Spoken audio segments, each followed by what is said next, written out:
Morning, everybody. UFC 258 official weigh-in starting at the top of the hour, 9 a.m. local time. We'll have the Faceoffs immediately afterwards at 11 a.m. Whether or not we'll have UFC President Dana White at this time, we're not sure. Got Jon Anik there. He's on scene. Man, Ken Hathaway handling videographer duties today. We'll have a full video highlights up on MMA Junkie afterwards. We'll have a full photo gallery as well. I'll try to chime in when I can. I'm shooting photos this morning, sending out the live results.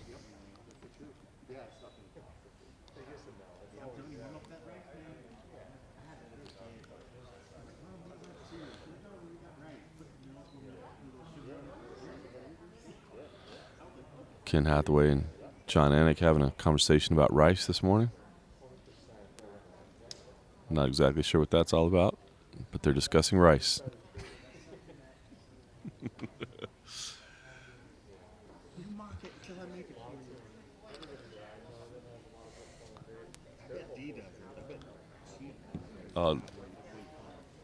Danielle loves rice, but she doesn't like cooking rice very much.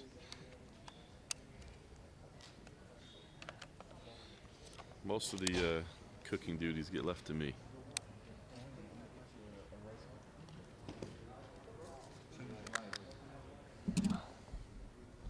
Might have to get one.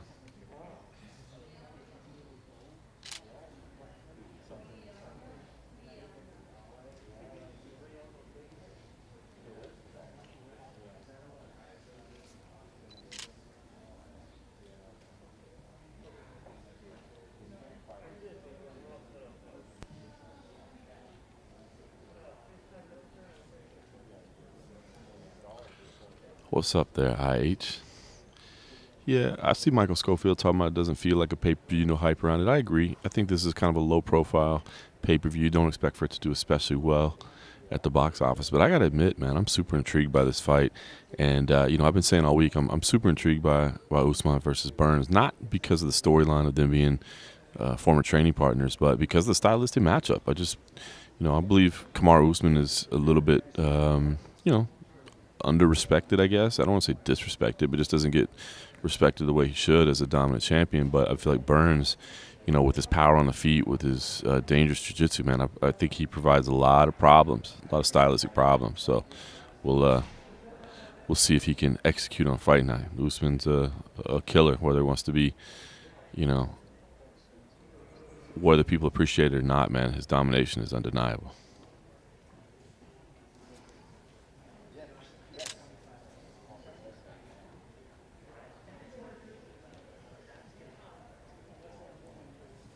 Yeah, I'm good. It does well.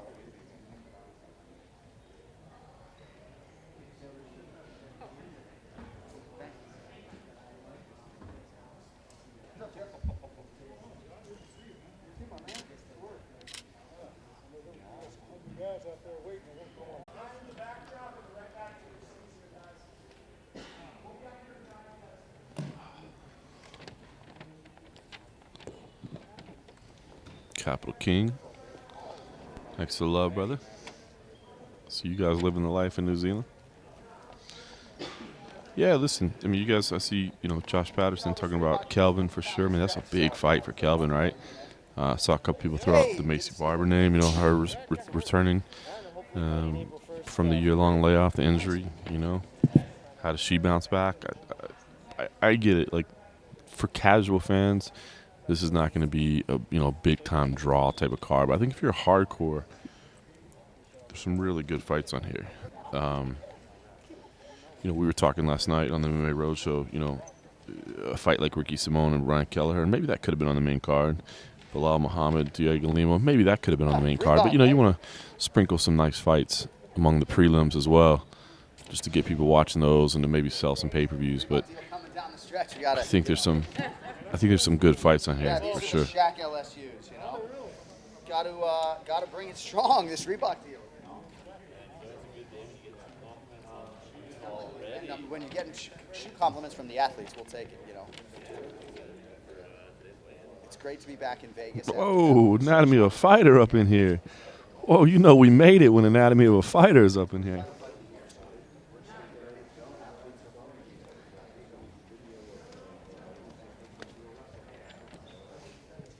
How are you? 8:58. Yeah, Caden, I'll do my best to read the chat. I do have to take photos and file results, so there'll be spots where I can't. But anytime I can, I'll definitely jump in here.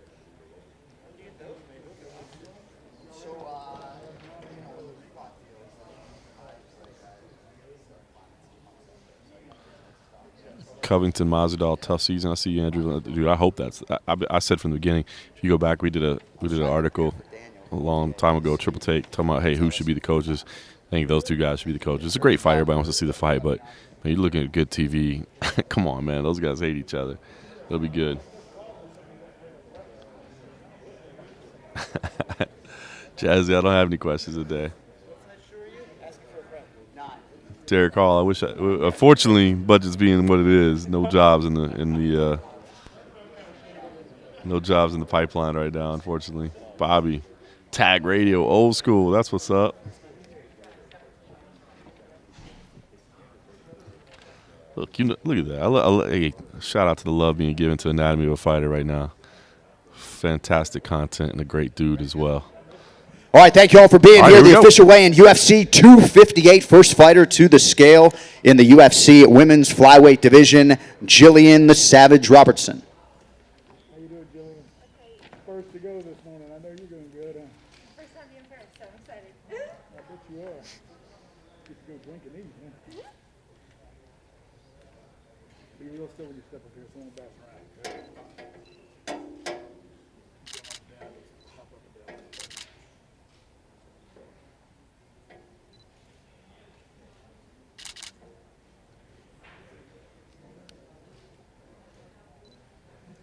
125 and a half. 125 and a half, the official weight for Jillian Robertson.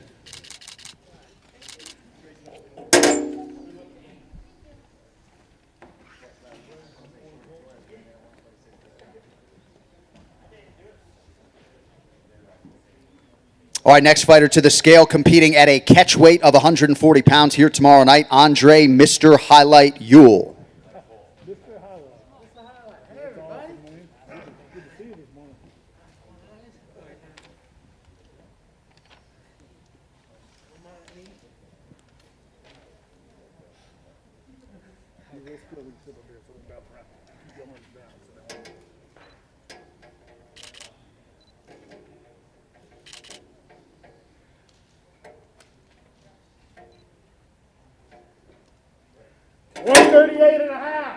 The official weight, 138 and 1/2 pounds for Andre Ewell.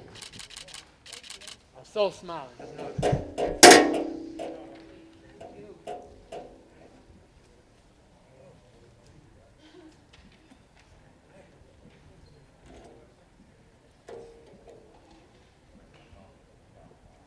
All right, moving on now to the UFC women's strawweight division as we welcome Mallory Martin. How you doing, Mallory?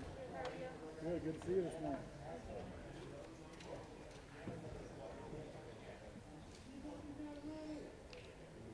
Mallory, be real still when you step up here so we don't bounce around. Keep your hands down.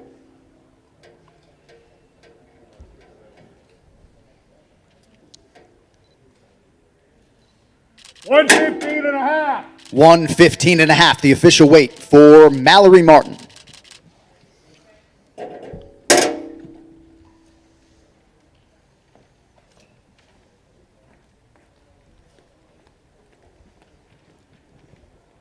All right, next fighter to the scale. He is the 13th ranked welterweight in the world, Bilal, remember the name, Muhammad. How you doing, Bilal? Good to see you. You can get up here and be real still and don't raise your hands up after we call the scale out. We can get a lot quicker.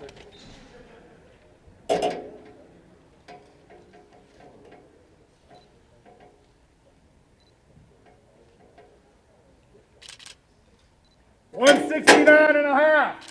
169.5, the official weight for Bilal Muhammad.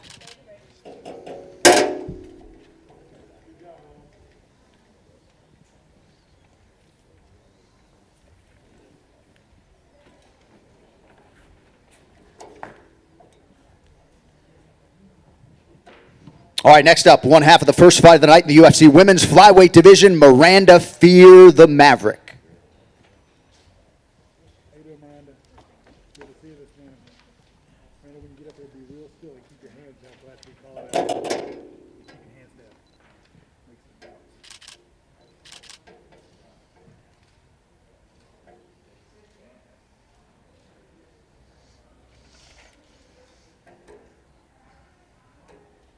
125.5. 125.5, the official weight for Miranda Maverick.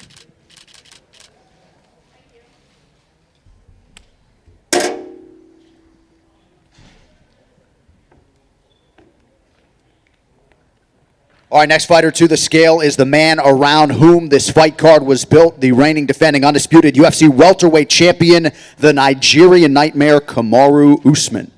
Kamaru, good to see you back. How you been, man? Excellent. A little thirsty. You gotta keep your mask on while you're waiting. I bet you're thirsty. When you get up here, keep your hands down until after we call it out. That way you can get a little quicker. Raise your hands up and start bouncing around. So light.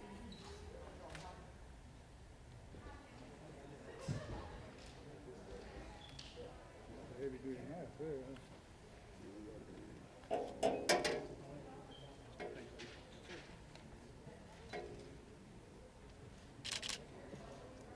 Keep your hands down.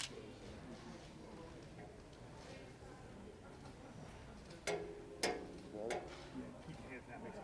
Makes the weight go up when you. You gotta keep your hands down. Champ, you gotta put your hands down. It makes it bounce.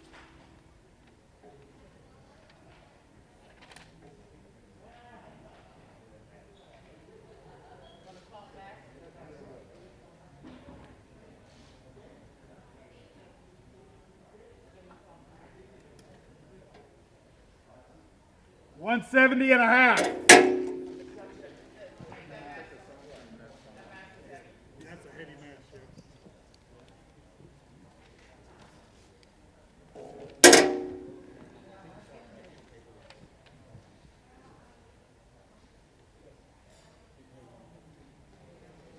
Play with me.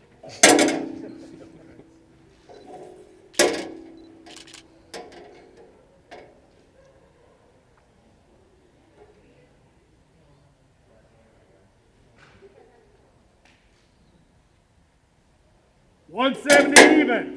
170 pounds, the official weight for the champion, Kamaru Usman.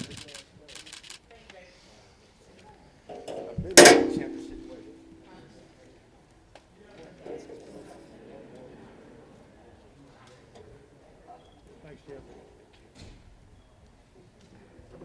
All right, next fighter to the scale will stay in the welterweight division, set to make his UFC debut here tomorrow night, the Fresh Prince, Phil Rowe.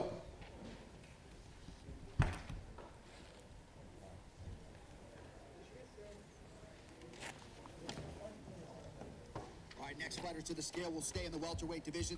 Be real still. How you doing this morning? I'm doing well. Good to see you.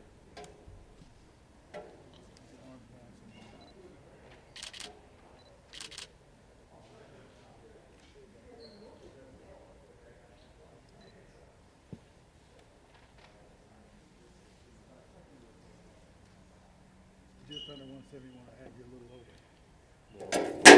Little under 171 and a half. Say that again. Just a little over.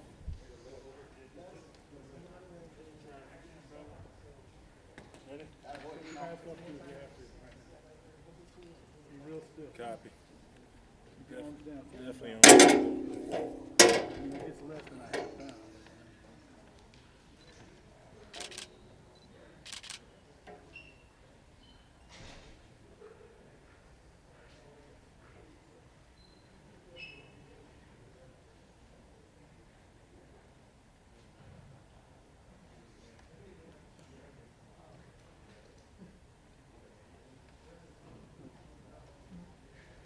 171 even. 171, the official weight for Phil Rowe.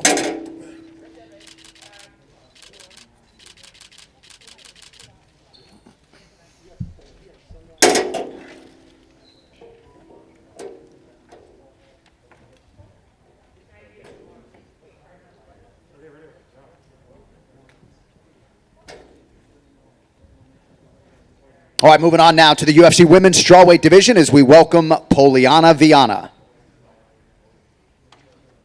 How you doing, Poliana? Good to see you.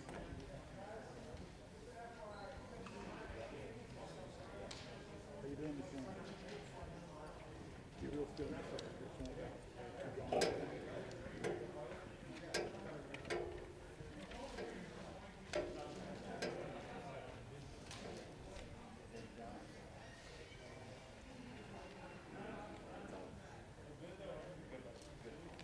116 even.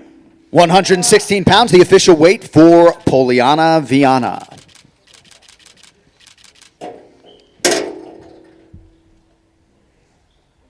Oh, you know.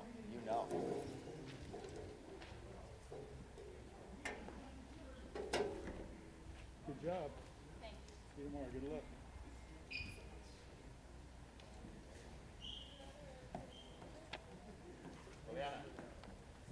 All right, moving on now to the middleweight division. This man charged with kicking off the pay-per-view main card at UFC 258 as we welcome back the Cuban Missile Crisis, Julian Marquez. What you've been waiting 31 months for. This beautiful bearded bastard. Hell yeah. How you doing this morning? Obviously, you're doing well. Oh, we're living a dream. We back, baby. Keep your mask on, please. You keep the mask Yeah.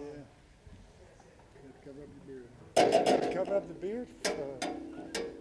Be real still. Keep your hands down so I can get away.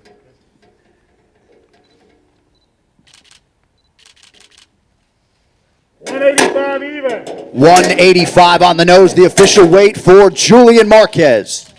Let's go. Ladies and gentlemen, if you're following me on Instagram, I'm giving out 2 free UFC 4 games.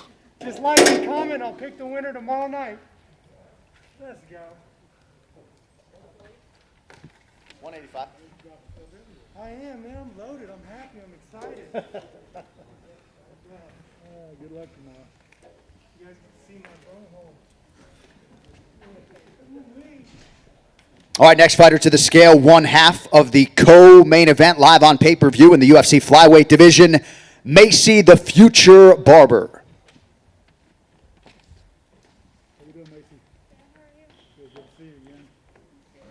When you get up here, be real still. Don't raise your hands till after I got called the weight out because it makes it bounce up and down.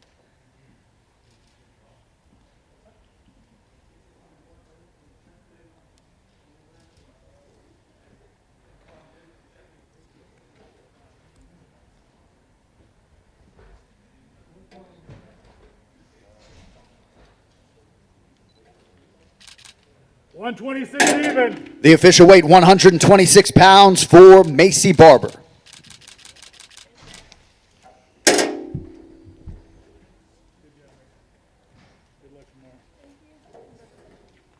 And now we welcome her opponent. She is the 15th ranked flyweight in the world, Alexa Grasso.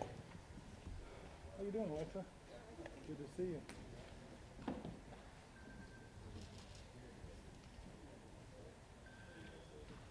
When you get up here, be real still, okay? So don't bounce up and down, and don't raise your hands till after you get up.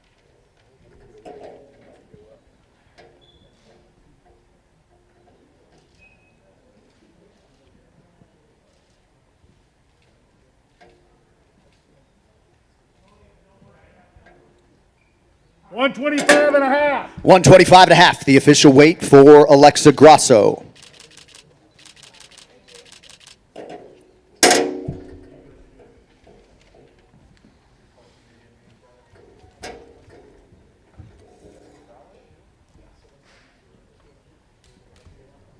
All right, we stay on pay-per-view for our next athlete in the UFC's middleweight division, 15th ranked Ian the Hurricane Heinisch. How you doing, Ian? Good. Good to see you again. A lot better than last time.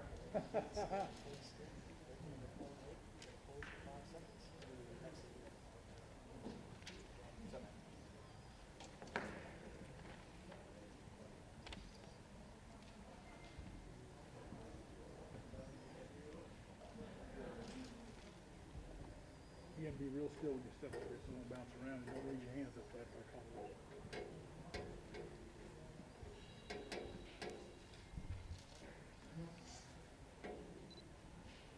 it.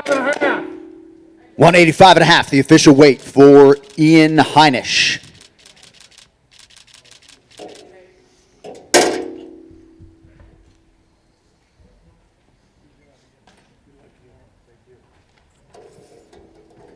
All right, next up, we'll stay in the middleweight division. This man won half of the featured prelim live on ESPN. He is Anthony Fluffy Hernandez.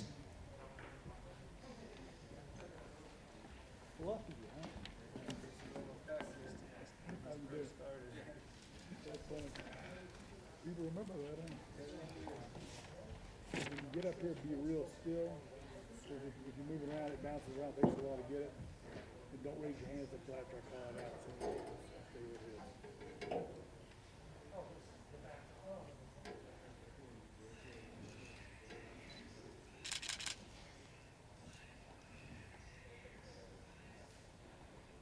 $186 even.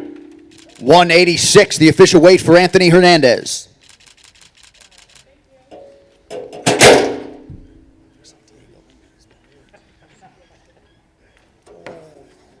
people remember that, huh? All right, next fighter to the scale. You can see him compete live on pay-per-view in the UFC's middleweight division. Maki Coconut Bombs Patolo. How you doing, Marky? Good to see you back. Coconut bomb.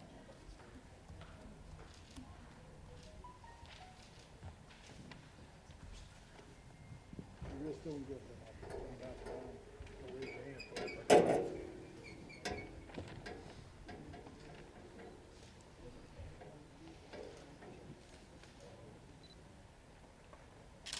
$185 even. 185 on the nose, the official weight for Maki Patolo. Party time.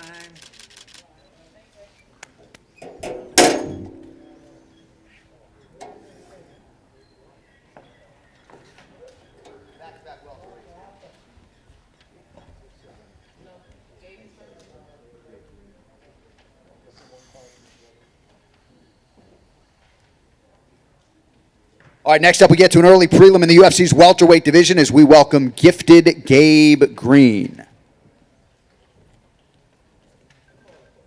How you doing, Dave?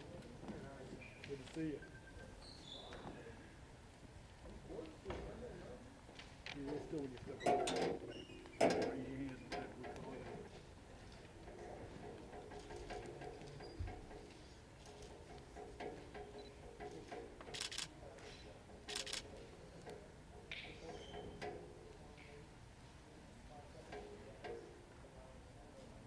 $169.5. 169.5, the official weight for Gabe Green.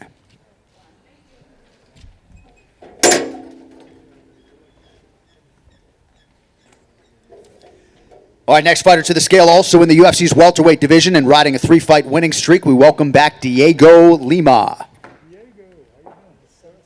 Good to see you, man. You too. Be real still when you get up here, so don't bounce around. Keep your mask up on. You can take it off with that.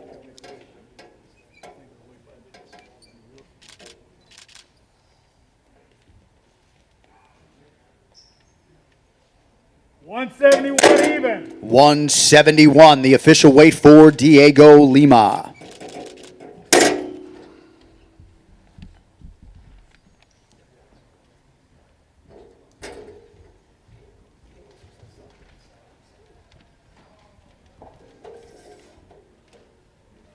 All right, back to pay-per-view now and back to the UFC's middleweight division. This man is the former interim middleweight title challenger, 9th in the world, Kelvin Gastelum. How you doing, Bill?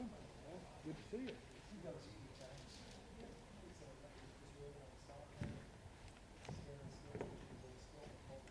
I know you know this, but be real still when you get up here. Yes, sir. Don't raise your hands till after I call it out, or it makes it go crazy.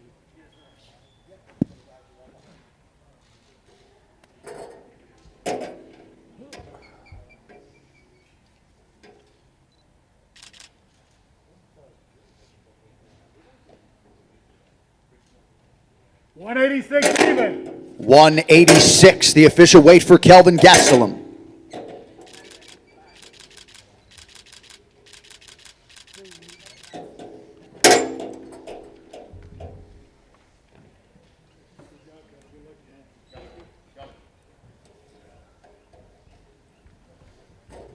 All right, next fighter to the scale competing as a featherweight here tomorrow night, Brian Boom Kelleher.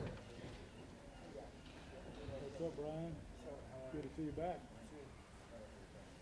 Be real still when you get up here so it won't bounce around, okay? Don't raise your hand until after I call it out. When you raise your hand,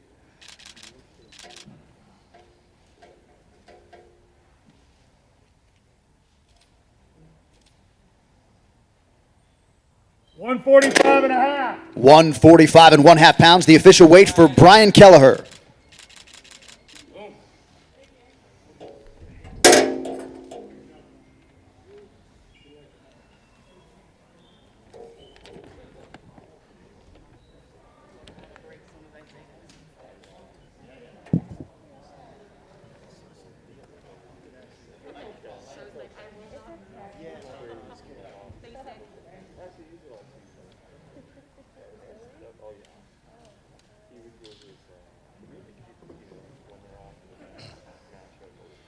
All right, looks like we got our first break of the day. Although I see operations stepping right back in, so maybe not. Been a busy 20 minutes to open things up. Full results up at MMA Junkie if you want to check out up-to-date results. Champ Kamaru Usman did weigh in at 170 pounds. We're still waiting on challenger Gilbert Burns to make the main event official. Macy Barber in at 126. Alessa Grasso 125 and a half.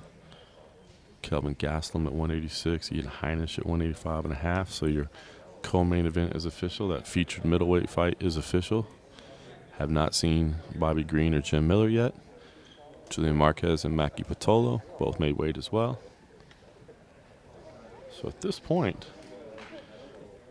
just 21 minutes at this point. We're waiting on 1, 2, 3, 4, 5. Just 6 fighters left to weigh in out of the 24. They're scheduled to compete. But one of those, of course, is your main event, Gilbert Burns. I'm going to start processing some photos so we can get those up and out as soon as possible. And we'll get back to action as soon as we can.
All right, next fighter to the scale, set to compete at a catch weight of 140 pounds here tomorrow night, Chris Gutierrez.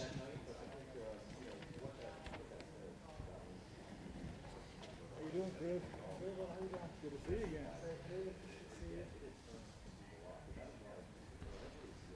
Chris, keep real still when you step up here. Don't raise your hands up after we get the weight. If you raise your hands, that's good for you. Real still.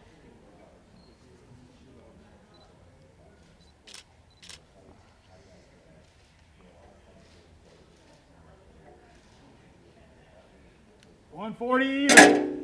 140 pounds, the official weight for El Guapo, Chris Gutierrez.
All right, next fighter to the scale, set for his first UFC championship opportunity here tomorrow night, the number 1 ranked UFC welterweight contender, Gilbert Dorino Burns.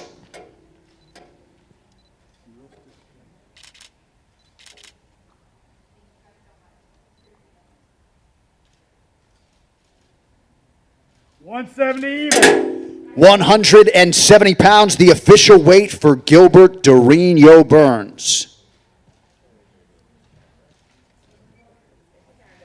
I saw live. I gotta put the mask after. Gotta teach these guys how to do it. Mask, make weight, then you put the mask. Holy shit. I don't know. Hey, Jeff, you mind sliding out of the way for me?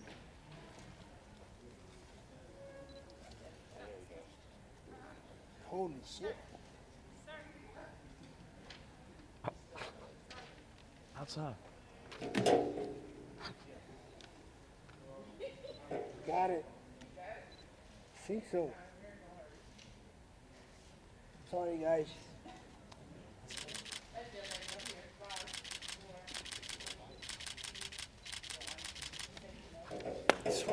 Championship main event is now official.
Yeah, I'm letting them know right now.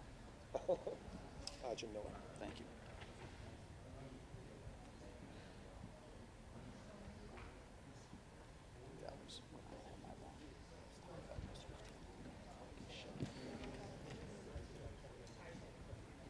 All right, next fighter to the scale, set to make his record 37th UFC appearance here tomorrow night, Jim A10 Miller. Good to see you back again. You're real tough, as you know. You don't bounce around.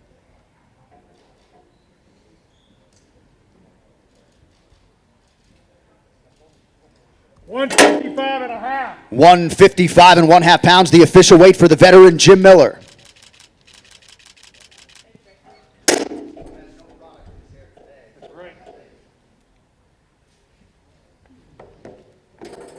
Thank you very much. Thank you.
Sorry about that. I was trying to get out of everybody's way. Get out of one person's way into the next person. How's everything been going? Good, man. How are you? Good. Your son still training? Not since March. Just, Oh, yeah, yeah. you know, No, you can't be doing it. I'd like to, but I just, Can't do that. nah, you know what I mean? I take precautions, but it sucks. Yeah. We've missed like a year now, man, but close. Yep. We're getting there.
What's up, man? How are you?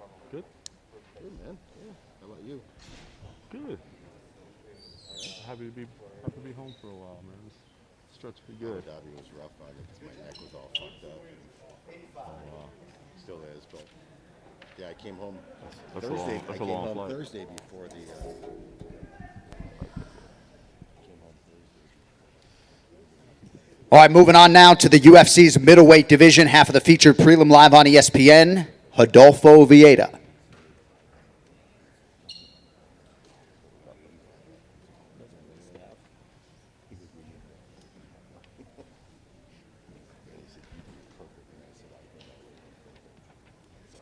How you doing, Adolfo? Good to see you. Be real still. So won't bounce. So go ahead. Just be real still.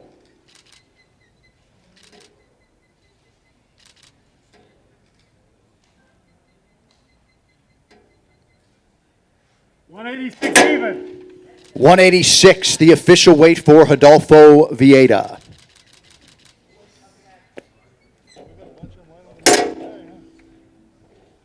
Good job, Adolfo.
All right, all caught up there on photo processing. So we'll have a full photo gallery over at MMA Junkie.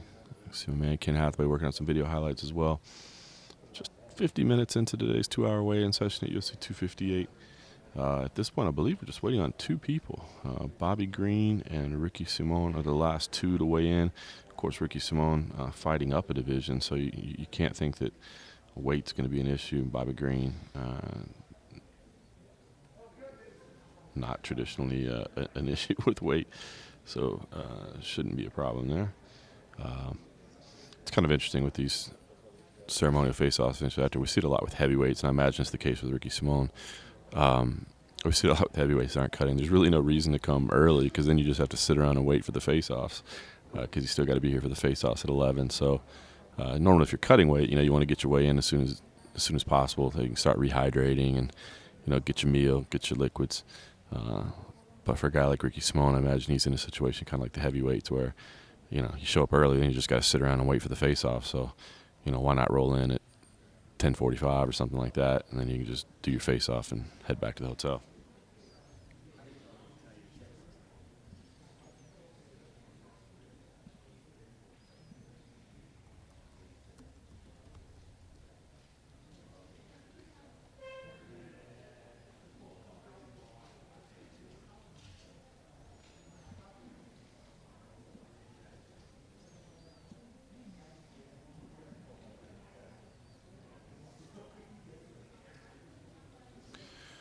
If you want to check out full results for the weigh-ins up to this point, head on over to MMA Junkie. You can see the full list there, but obviously the big one, the title fight is official. Well, nobody's missed weight at this point, so we're all official outside of Ricky Simon and Bobby Green. But the main event, the title fight, Cormier Usman, champ, weighed in first at 170. Gilbert Burns came in after 170.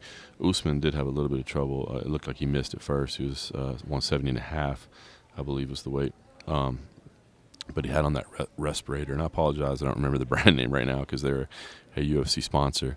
But it's this, it's kind of very heavy, like military grade respirator that is a sponsor of the UFC, and that it's those big masks that you've been seeing around fighters' necks or wearing all this year. So he had that on and missed weight, and then once he took it off, he took his socks off as well. Then he made weight, no problem, 170. Then Gilbert Burns kind of came in afterwards and weighed in without that mask on, saying, gotta teach him how to do this. And then he put the mask on after for the photos because obviously they're contractually obligated to get all their cash to have those in the pictures for the sponsor.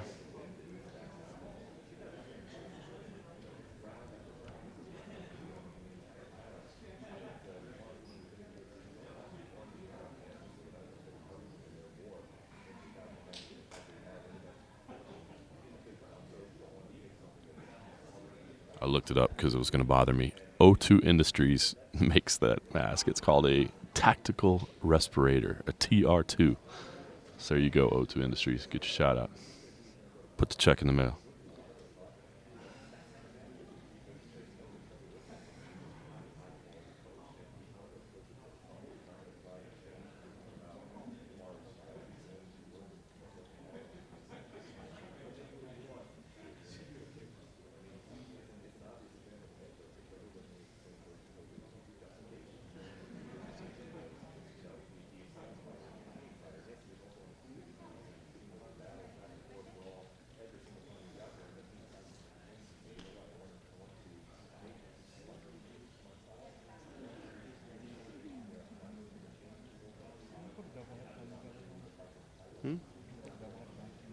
I think they're all in the back end already. No, I mean the splits are.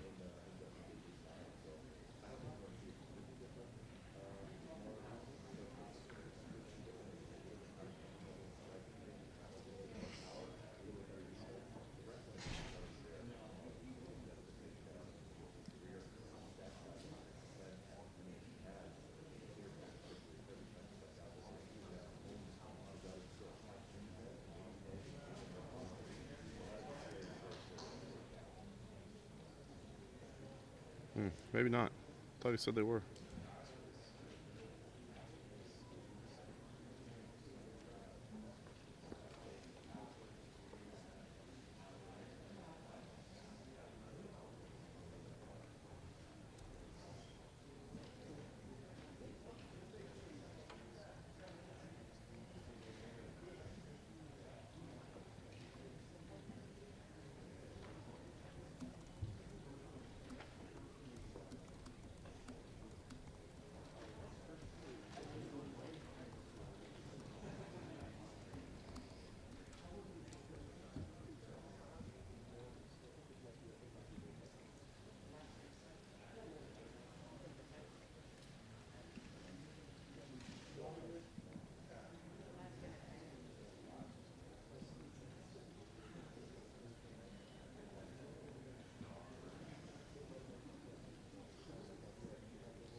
All right, look alive out there. Next fighter to the scale competing in the UFC's featherweight division tomorrow, Ricky Simone. How you doing, Ricky? Good to see you. Ricky, when you get up here, be real still, so don't bounce around and don't raise your hands till after I call the whistle. Yes, sir.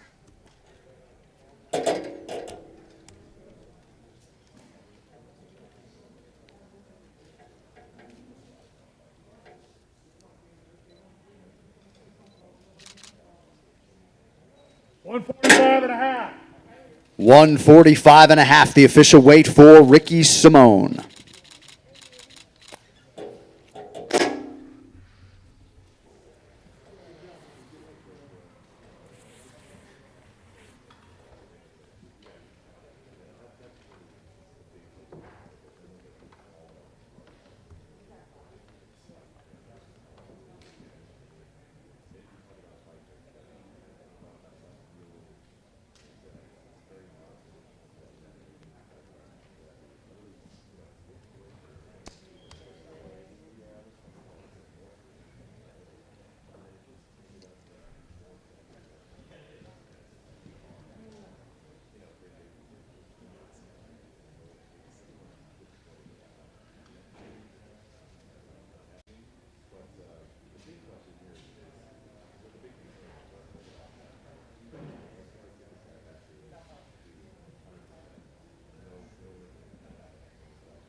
Well, guys, we've got about 45 minutes left in our weigh-in session this morning here at UFC 258. We're waiting on just one fighter, Bobby Green.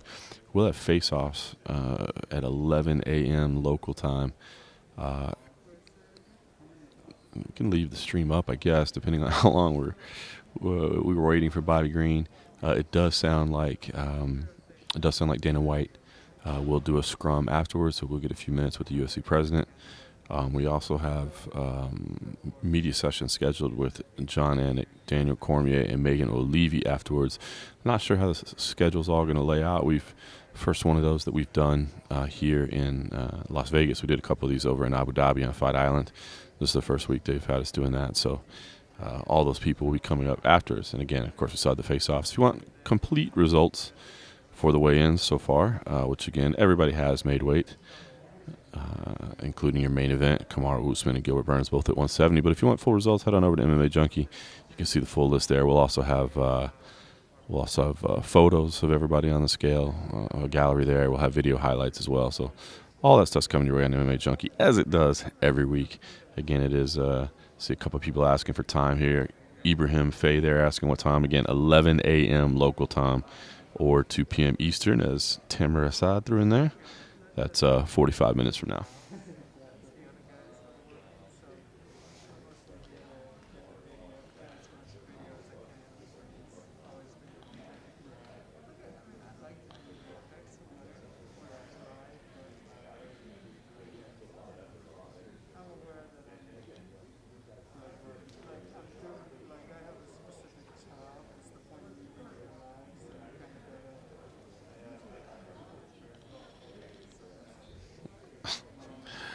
I've been accused of a lot of things, Catherine, but never being on PEDs. More likely to catch me on beer than PEDs. Money Marcus, thank you. We appreciate it.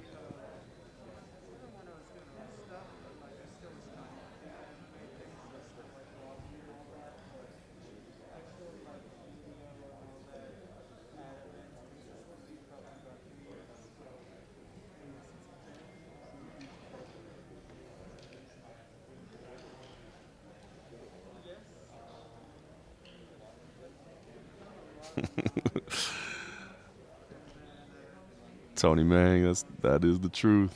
I'm not gonna lie.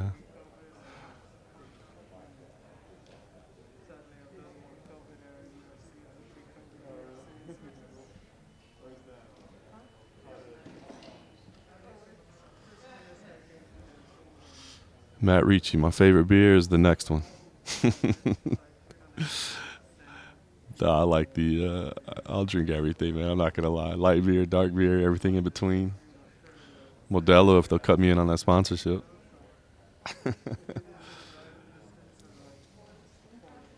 Gaspar, we got about 45 minutes for the face-offs. We're still waiting on Bobby Green. Unknown user, no worries. Big shout out to Cold Coffee, the man Ken Hathaway. He's our videographer that's up there streaming. Normally when I stream, it's just from my phone. So when you get Ken Hathaway in the building, you get the nice HD 4K. When it's me solo, you get my iPhone.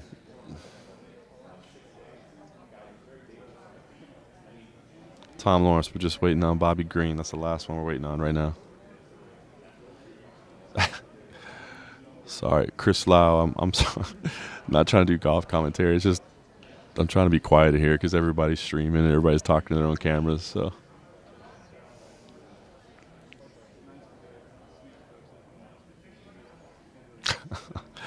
I see what you're going for there, John Crawford. Shout out to Joshua Alarcon. Shout out to Joshua. Johan Rodriguez, I don't know that anything's wrong with Bobby. He's still got 45 minutes. That's it. You're still 40 minutes at this point. That's the thing. Sometimes you get to you can take all your time, you know. There's no rush. Gaspar, imagine if Burns pulls this off. Listen, I'm really excited for this fight. I think Burns has the style to beat Usman. He has power on the feet, and he's got dangerous grappling. I'm not saying he will. I actually ended up picking Usman because I really, respect the heck out of him. I think he's a great fighter. I think he gets underappreciated. But if I was looking for a style to beat him, I would think you'd want great grappling. I think you'd want power as well. So I think he's got the style to beat him. Now, whether he'll pull it off, we'll see. Hunter, yeah, we'll leave the stream up. I guess now that I have a microphone, I can sit here and chat. I mean, I guess even if we have like 30 minutes downtime, we can just, sit here and chat the whole time. I mean, if Bobby Green makes weight, then we'll have 40 minutes to kill until it's time for the face-offs. But I can sit here and chat. Naeem, I'm going to be here. I guess, Naeem, I don't want to sit here and wait. Hey, man, I'm going to sit here anyway, man. We still got the face-offs. We still got the scrum with Dana. We still got a couple other ones. So I'm sitting here regardless. MMA locker room, shout out. I appreciate that. Yeah, Bobby Green was on fire this week, man. If you didn't see his media day interview, check it out. He was on fire, man. I love Bobby Green. Jeff P, ain't nobody want to see that.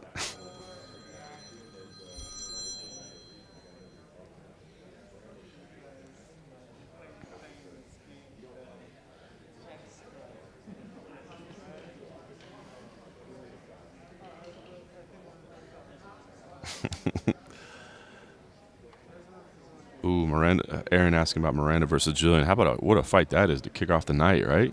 Jillian kind of wants to bounce back. Miranda's the real deal, man. I think that's a great fight as well. There's a lot of good fights on this card. What I've been saying about this card is I think for the hardcores, man, there's a lot of good fights. But for casuals, I can understand why paying $70 would be tough. You know what I mean? It would be tough. But for me, I see a ton of fights that I think are good.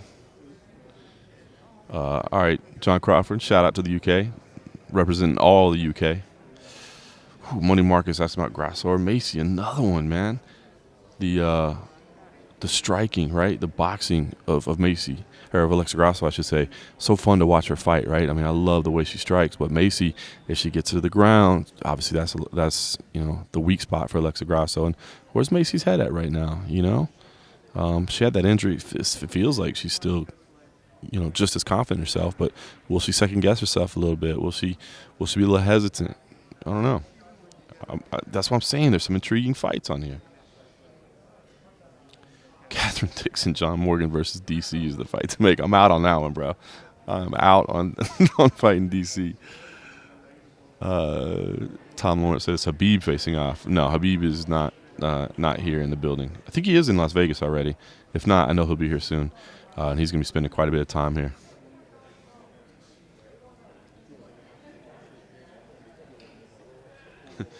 Johan, Bobby's going to use that Philly shell, man.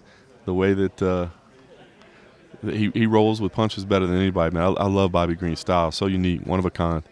Both his fighting style and his interview style. Gage, Kelvin Gastelum. Could he make 155? Heck no, he can't make 155. But yeah, this is a big one. Big one for Kelvin Gastelum. I mean, you look at the kill. Go look at Kelvin's record. Look at who he's fought. Nothing but killers the whole time. And Ian Heinisch. I'm not trying to disrespect Ian Heinisch. He just didn't have those accomplishments yet. And he's got to get off that losing streak. I mean, you look at Gastelum's losing streak. I mean, obviously you start out with the Adesanya fight. Come on, you can't fault him for that. That's one of the greatest fights of all time. And he looks still flat against Till. Then the quick loss to Hermanson. It's a big fight for him. It's a big fight for Kelvin Gastelum. Ethan, who do you think should fight Leon Edwards? We were talking last night, Oscar Willis from the Mac Life. We were doing the podcast, the MMA Roadshow, and he was mentioning he thinks Wonder Boy is the fight to make, which stylistically, ranking-wise, that all kind of makes some sense. Bad Boy, why you keep mentioning these two questions? Are you saying only ask two questions next time when I ask questions? Is that what you're saying? I don't know. You got to clarify, Bad Boy, what you mean by that. And I hope people realize there's only like 3. Yeah, RG, man. I'm a huge Bobby Green fan, man. I'm a huge Bobby Green fan.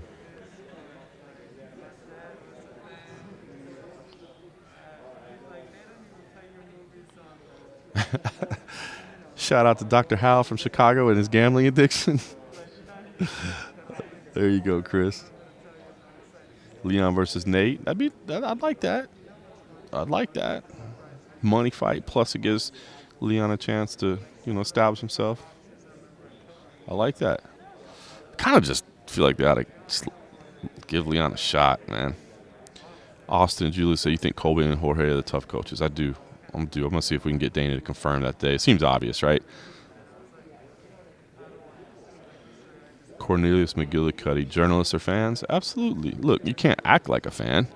There's a code to work by, but, I mean, if you cover the sport and don't enjoy watching certain people, that doesn't mean I cheer for them or but you can still enjoy watching certain fighters more than others, enjoy certain interviews and that sort of thing. So, absolutely. You just don't get to act like a fan.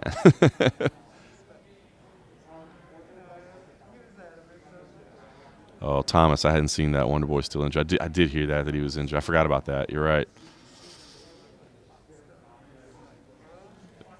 Is MMA Junkie John's channel? No, Andy, I'm just an employee here. I just work here. I just worked here for a long, long time.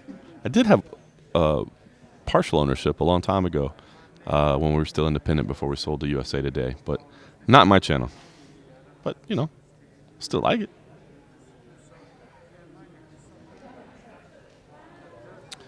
Oh, bad boy, you want me to ask the second question next time? I see. You don't. Tremero, how do I always get the first question? Basically, it just happened a long time ago.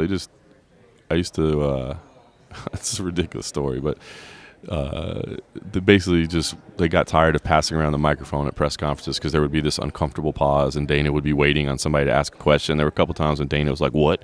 Nobody has a question. Nobody at all wants to answer or ask a question. And we were like, no, we're just waiting to get the microphone. So then Dave Schaller, former PR guru, now working for the Philadelphia 76ers, he just asked me one day, he's like, hey, do you just want to start with the microphone? That way we don't have that uncomfortable pause. And I was like, yeah, that's fine. And then that just kind of became the way we did it. Red Meadow, hopefully you just heard the story. It's just, at this point, it's just, I don't know, tradition, I guess. Maybe some people hate it, I don't know.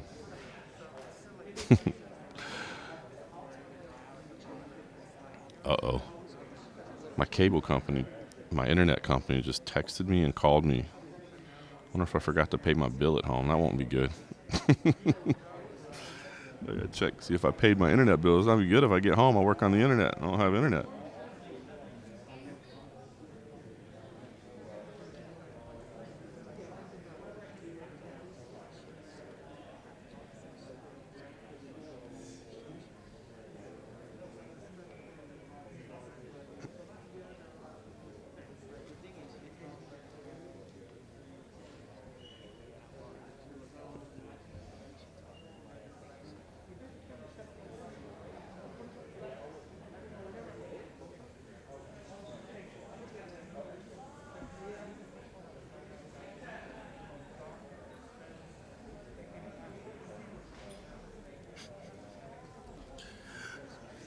I think I forgot to pay my internet bill. I'm not gonna have internet when I get home.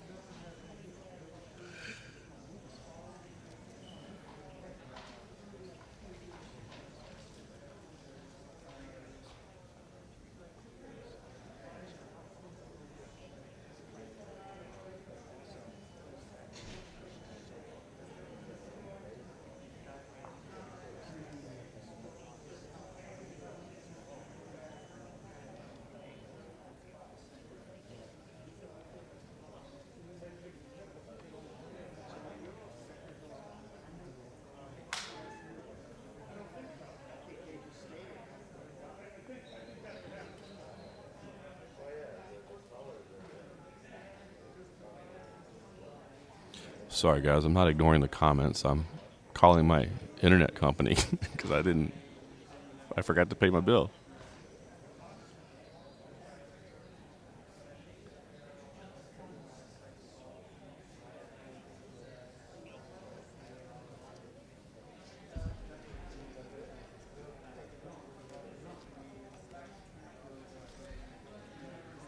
Nah, Damien, I didn't do auto pay. I usually do bill pay, but I guess I forgot.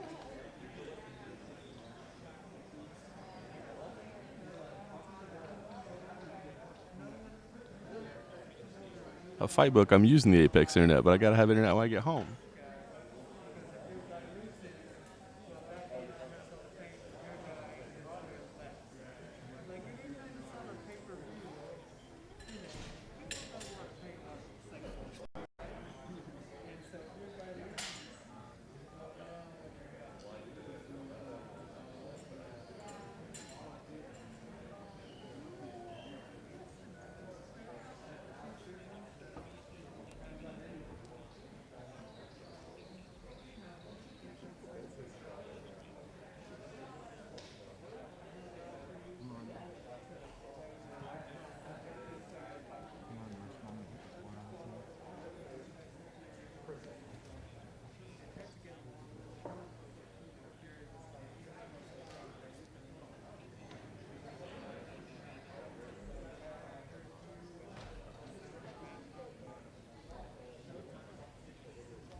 All right, we're good to go.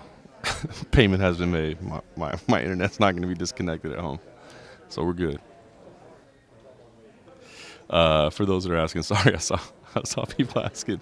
We're just waiting on Bobby Green to weigh in. We still got 28 minutes left. The face-offs will start at the top of the hour, just right after. And then I'm told that Dana White will be scrumming today. We also have scheduled time with Jon Anik, Dana Cormier, Megan Olivi.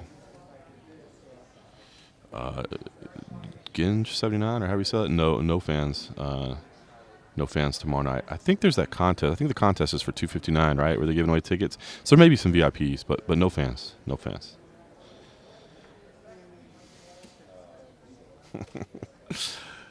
Oh man.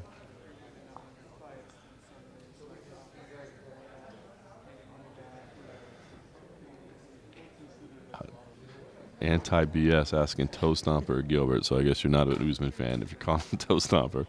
I actually am picking Usman, but I do think Gilbert has everything it takes to win this fight, so I'm really, really intrigued.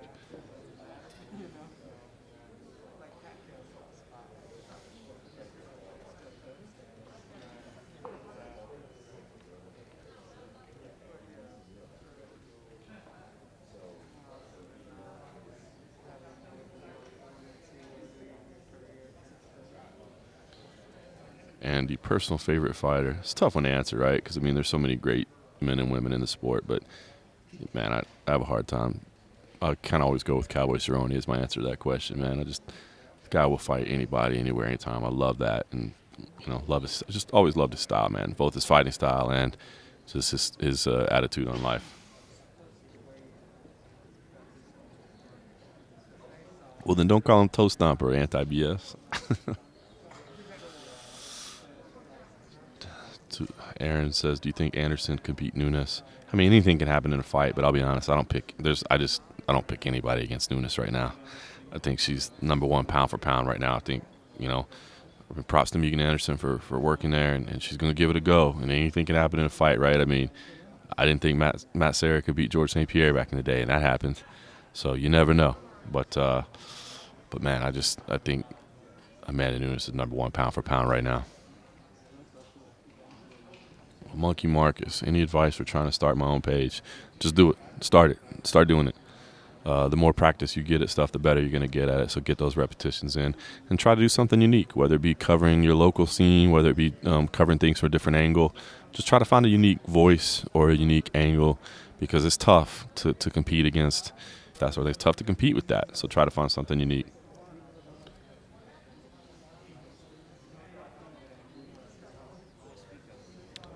Ruben says, "Do you think Israel can beat Jan?" I do.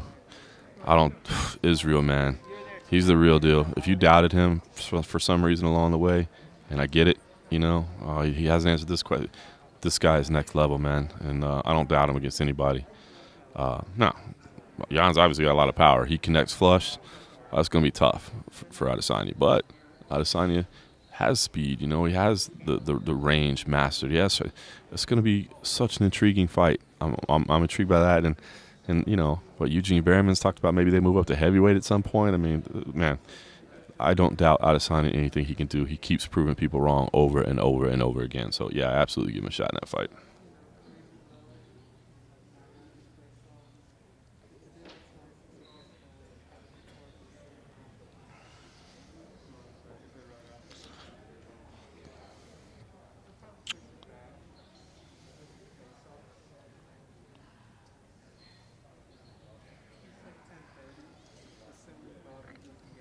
Ready? All right. Looks like Bobby Green is here, so this will be our last weigh-in now. So we'll get this last weigh-in done. I'll get these little photos processed, and then we can continue the chat until the face-offs. Face-offs will be at the top of the hour.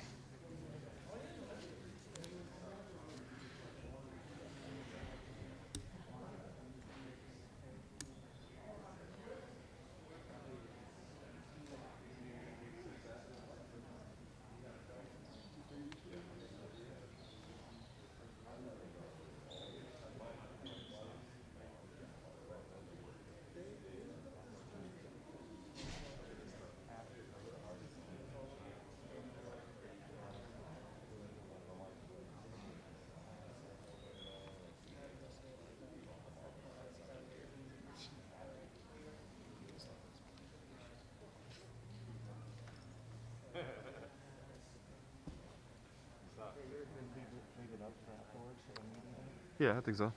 Just let it run. Especially since I have a mic and I can chat with people. Kill some time.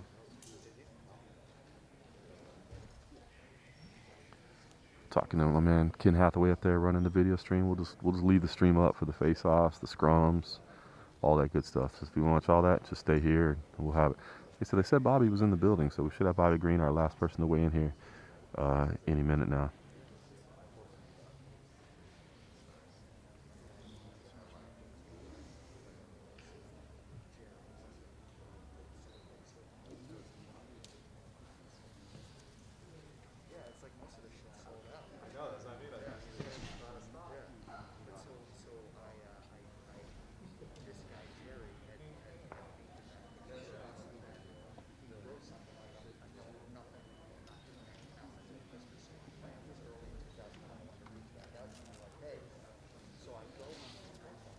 Thank you, John Smith. Appreciate that.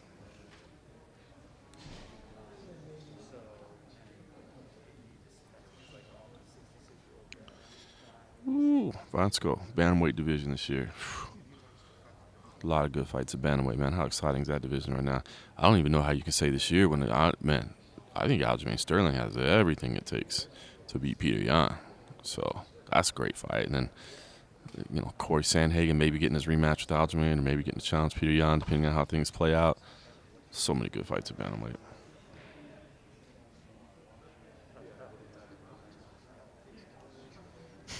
Sebastian, I don't know. I've never asked them. They might.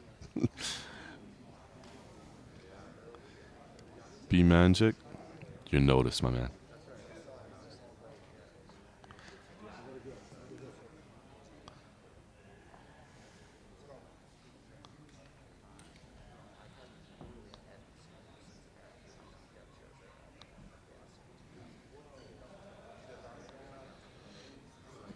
Gage asking about the atomweight division. I'd like to see it at some point. I really would.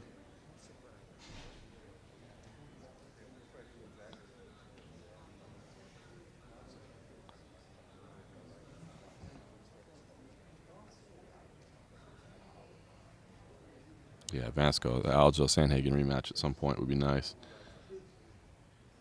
And John Venegas, where's Bobby? I don't know. They told us he's there. I think he's in the building. I'm not sure where he is, but he'll be here shortly.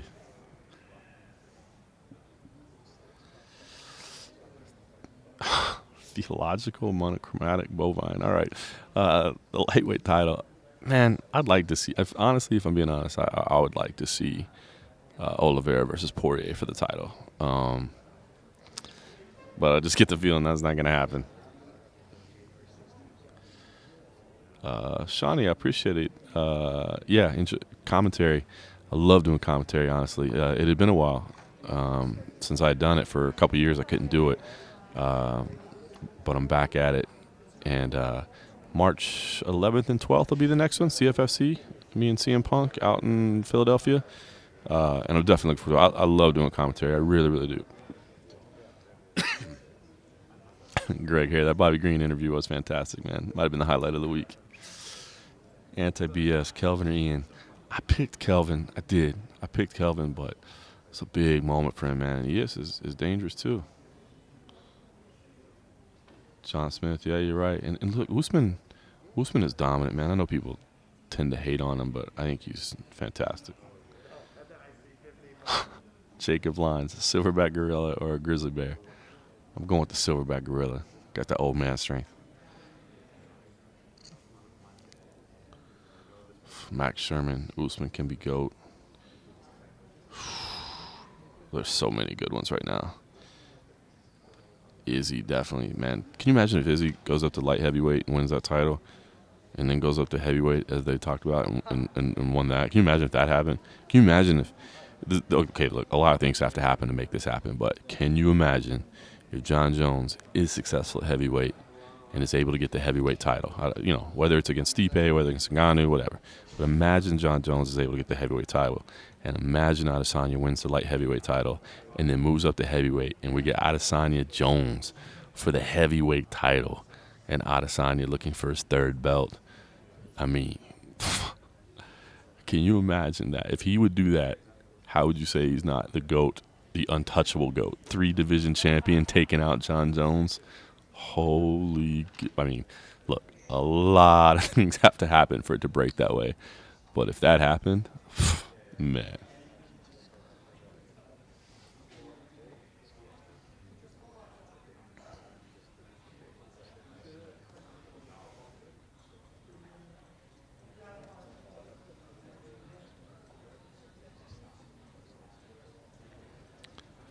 Ishmael, I've been working for UFC. It used to be UFC Junkie.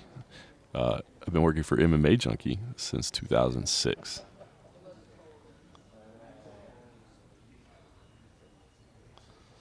Flip '03. Yeah, my blue shirt. When my kid was 8 months old, I just happened to be wearing a blue shirt, and my wife sent me a picture of you could see me on press row on the TV screen. My son was touching the TV screen. And so I was like, you know what? I'm always going to wear a blue shirt so that my son can find me on TV when I'm not at home. And that's how it became tradition. I never thought anybody would notice it. It was just for my son, but. All right. Bobby Green is walking in now. Let's get our official weigh-ins complete. Face-offs at the top of the hour.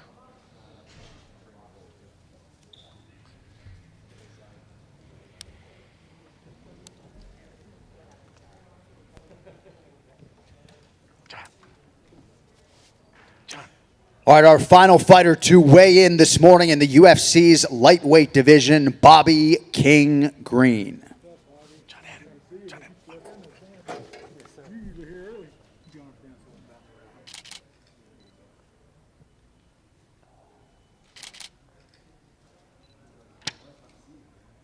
156 even. 156, the official weight for Bobby Green. 24 for 24. We will stare these athletes down here at the top of the hour.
He's always here, though.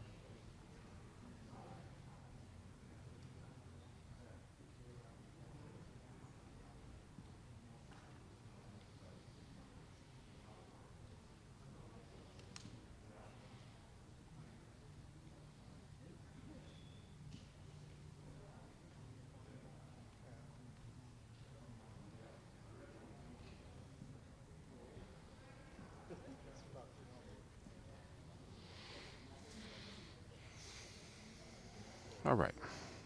Photos have been uploaded to the back end of MMA Junkie. We'll have a full gallery video highlights. If you're just tuning in, weigh-ins are complete. Bobby Green was the last fighter to weigh in just a few minutes ago, but everybody was on weight.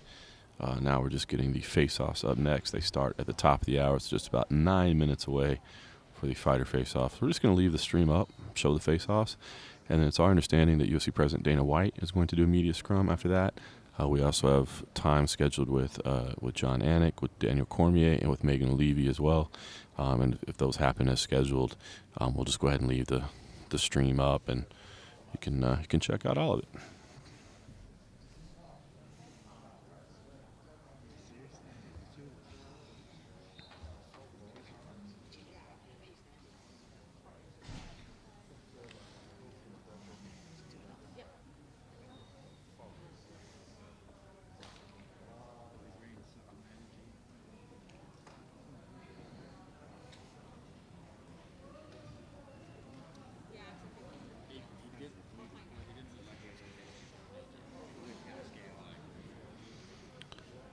Bovine there. Who's likely to replace Hamza Edwards?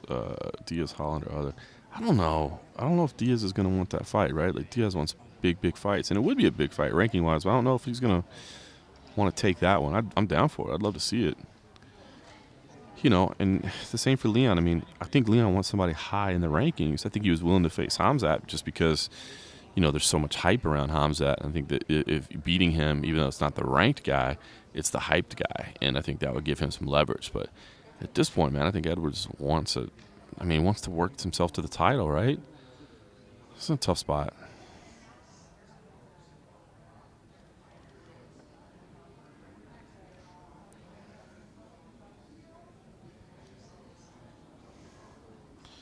Yeah, RG, exactly. Just want Leon to get back in there. I mean, man, I don't know how you don't feel bad for the guy at this point. You know what I mean? Like, the guy got royally screwed by COVID this past year. You know what I mean? So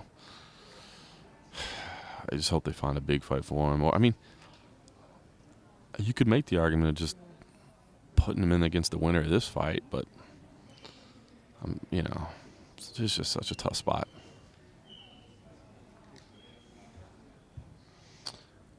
Seven we see. I don't know how you say that. No, the ceremony weigh-ins are just about to start at the top of the hour, about 7 minutes away. Chandler RDA, Van. So yeah, I like that fight a lot. I think, and listen, I like Mike Chandler a lot, man. I enjoyed covering his Bellator career.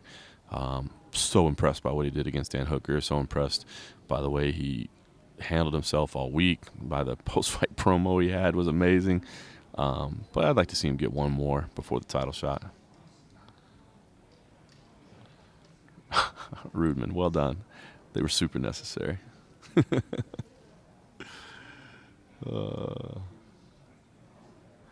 Is Nick ever going to fight again, Voyager asks. I don't know. I'm not counting on it. Somebody mentioned earlier that Wonder Boy's hurt too, right? I like Wonder Boy Leon Edwards. Makes a lot of sense. Last night we were talking, Oscar Willis from the Mac Life, he said that's the fight to make. And as soon as he said it, I was like, yeah, you know what? I think it is the fight to make. So, Carrion asking who should Hamzat fight now. It's just going to depend on timing, man. It's, you know, I know COVID is a hot button discussion and divisive and all that, but the fact that he's still suffering effects from it concerns me, man. Young, super athlete in his prime, having to deal with this. Man,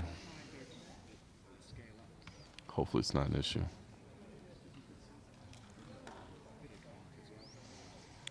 All right, Josh Patterson, Wonder Boy said he's ready. Well, I'm down then. That's the fight to make. That's the fight to make then, if you ask me. See, Money Marcus, Wonder Boy hand still messed up. That's what I'd heard, that he was still hurt. That I was under the understanding that he can't fight right now. So Max Holloway versus a beat. Woo. Yeah, but I like that idea of Max Holloway versus a beat, but after that last performance, don't you got to give Max Wilkin, or Ortega? I mean, Ortega could win. I'm not saying that, but don't you got to give Max another title shot? I think you do. What's wrong? I thought about pushing out a little bit more, but I'd mess up easy shot. We'll see from there. All right, looks like Faceoffs are about to get. I'm going to move because I'm going to get in a different position for the Faceoffs. Like I said, Faceoffs scheduled start at the top of the hour. Dana White scrum, we believe, is happening. We've got a couple other scrums as well. We'll just leave the stream up the whole time so you can check it all out. There you go, Bensko. Wonder Boy said he wants to fight, but he needs more time. That's the understanding I had. Which, damn, dude, if you're Leon, come on, do you have to wait anymore? Like, God, let's get that man a fight.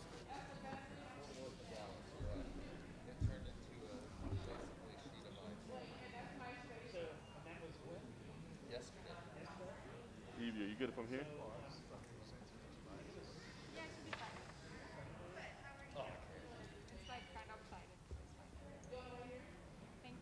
Yeah. If I sit up right there, will it mess up pushing out? I'm just kidding. I can even see you, so it's fine. Am I good here? Yes. I imagine even if I set up a barrier, you would have kicked it down and busted in the middle.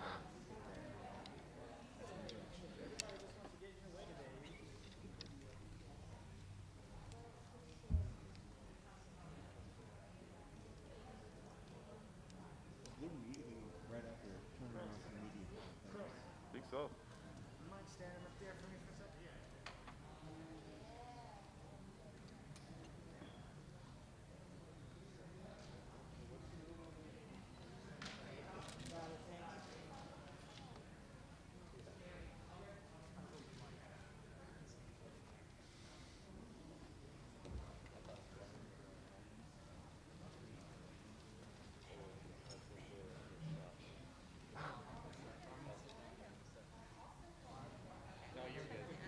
I don't think he's en route yet.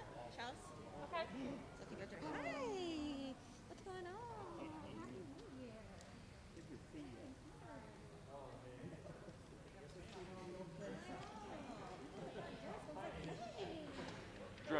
take vacation last week? I had a contact tracing problem. Oh. So I was fine, but I couldn't. But you had to. I couldn't actually go in there, including her. Oh, thank you. Did you actually quarantine? I had to. Wow. Yeah. Can I say it was normally nice to have a couple of days because we just never have anything. Yeah. You can't go anywhere. You can't do it exactly. You're just like in your house. Yeah, I was literally falling asleep at like 6 p.m. every night. It was horrible. Like, Everything was just thrown off. time doesn't mean anything at all. Yeah. And everyone's great. They keep me in all like the group chats, so you just get to like see what's happening, and you're like, it sucks. And I kept calling them like, hey, I got my last test result on Saturday, same day. Like, can I come back early now? And they were like, no. No. Like, oh, thank you. All right. So Yeah, like I kept checking in. How you feeling? I'm like, I'm fine. I'm just bored. I'm bored. Yeah. So I missed the first one, unfortunately. How was it? I'm sure it was great. There'll be plenty more. Don't worry. There will be. There will be.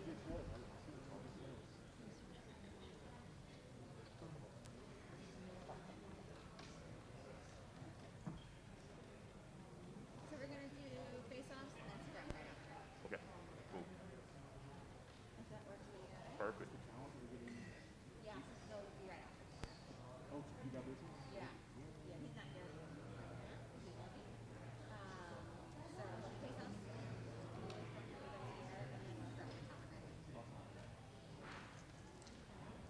So just work Dana in basically whenever he gets done with the meeting. Okay. Yeah, so he's literally just gonna do face-offs and then scrum. Cool.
Okay, it sounds like we're just waiting on Dana to get in the building, then we'll get the face-off started. So the face-offs will be, or they're just technically scheduled for right now. The fighters are all lined up and in place. We're just waiting for UFC President Dana White to arrive. I think he's making his way over from the office right now. Of course, we're here inside the UFC Apex, which is right next door, but I think he's making his way from the office. He'll do the face-offs, and then UFC PR was telling us he's going to scrum immediately following. So we'll just leave the stream up so you can watch all of it.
Comprei uma. Tá chegando hoje. Você comprou e vai mandar pro outro? É, porque sai mais barato. Isso é mais fácil também. É que o cara era barato porque ele fazia, ajustava o microfone, tipo $30, tal, já vinha. Tudo era barato, entendeu? Quando eu fiz. Então eu vou fazer pra ele, fazer uns negócios pra eles faziam. Não, o site nem no ar, sabe? Deve ter quebrado na pandemia. Aí chega hoje, onde é que você acha que eu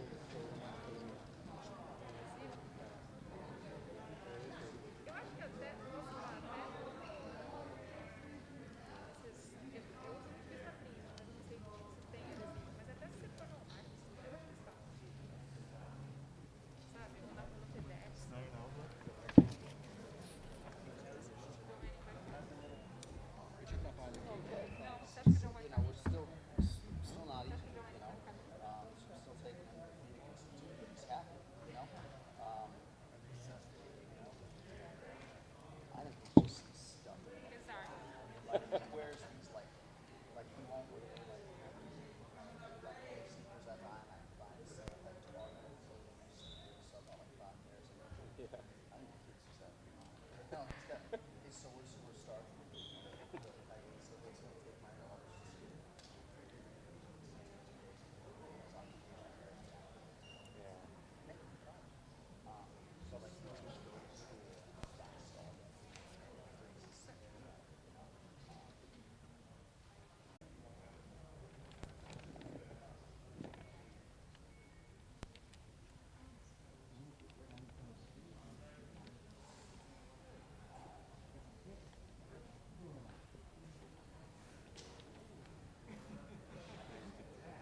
Shaquille O'Neal, Louisiana State University. They are. Yeah, that's right.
Yeah, our video, no, our videographer just made it and sent it. It's like a clip to our podcast, so I'm gonna throw it up.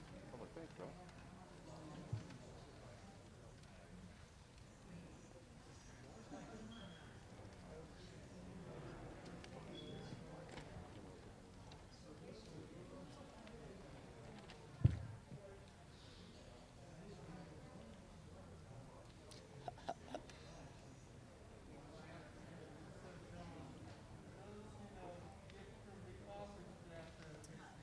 What do you think? I think I had to take care of these on my own, my man. Thanks. No, I started buying pumps when the Reebok deal happened, you know.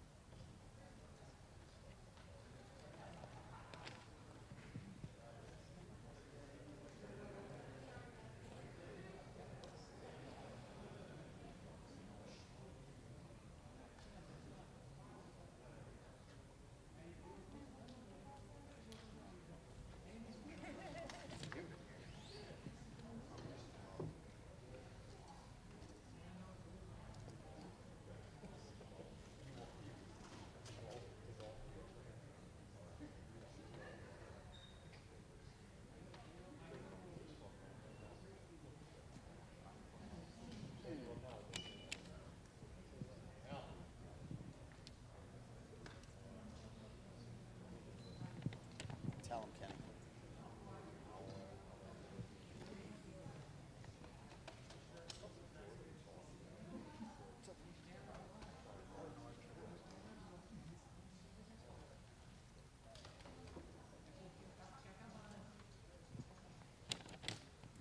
All right, folks, UFC President Dana White is in the building. We are going to get to the stare downs for UFC 258, Usman versus Burns, live on pay-per-view. We will begin with the UFC Fight Pass prelims. First out of the chute, the women's flyweight division, Jillian the Savage Robertson versus Miranda Fear the Maverick.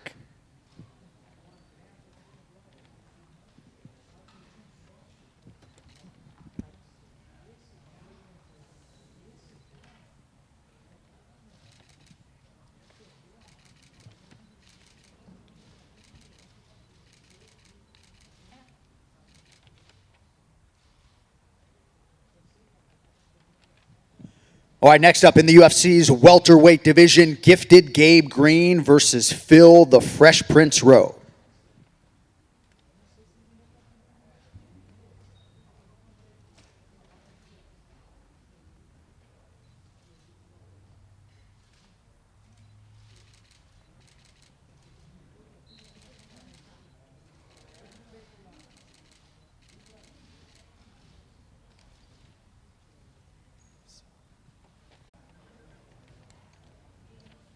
All right, these next four prelims you can see live on ESPN. We begin at a catch weight of 140 pounds. It'll be Andre Mr. Highlight Yule versus Chris El Guapo Gutierrez.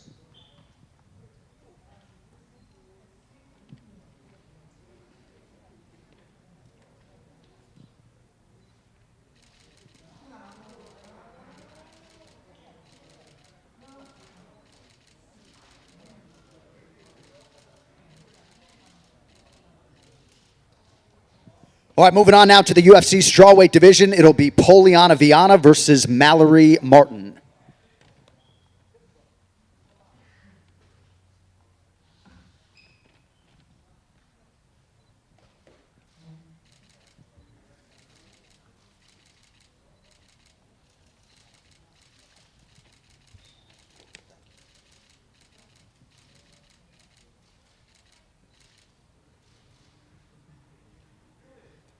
All right, next prelim comes your way in the welterweight division. Bilal, remember the name Muhammad versus Diego Lima.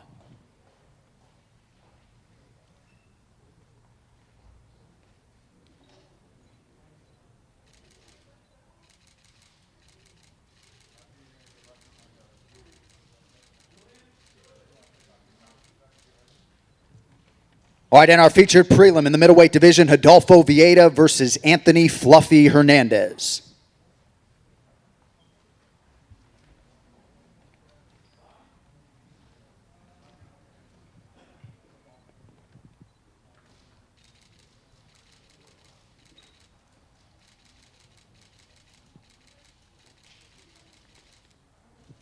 All right, that brings us to the main card. You can see it live on ESPN Plus pay-per-view. First out of the shoot in the middleweight division, Maki Coconut Bombs Patolo versus Julian the Cuban Missile Crisis Marquez.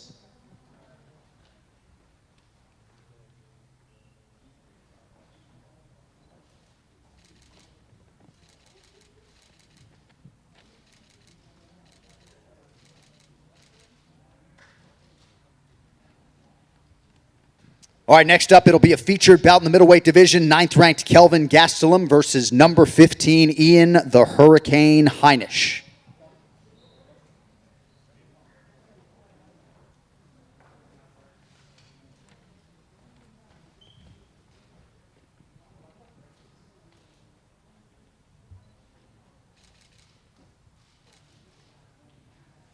All right, now we get to the co-main event, high stakes in the UFC women's flyweight division. Number 10, Macy the Future Barber versus 15th ranked Alexa Grasso.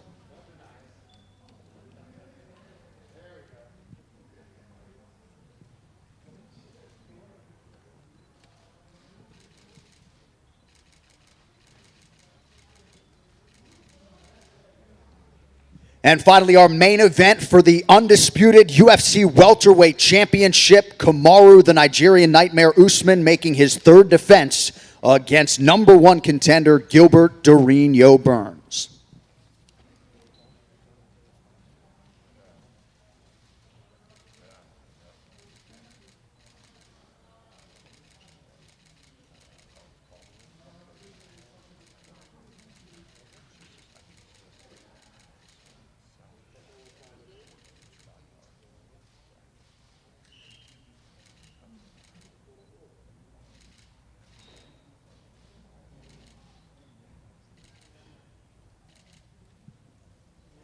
Usman and Burns under the lights tomorrow night, live on pay-per-view. One more sleep, folks. We'll see you tomorrow.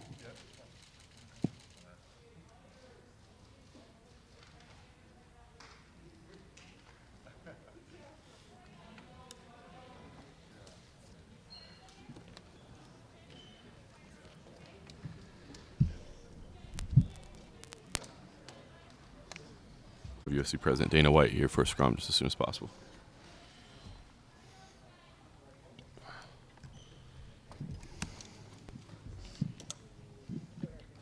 Nick, is this okay?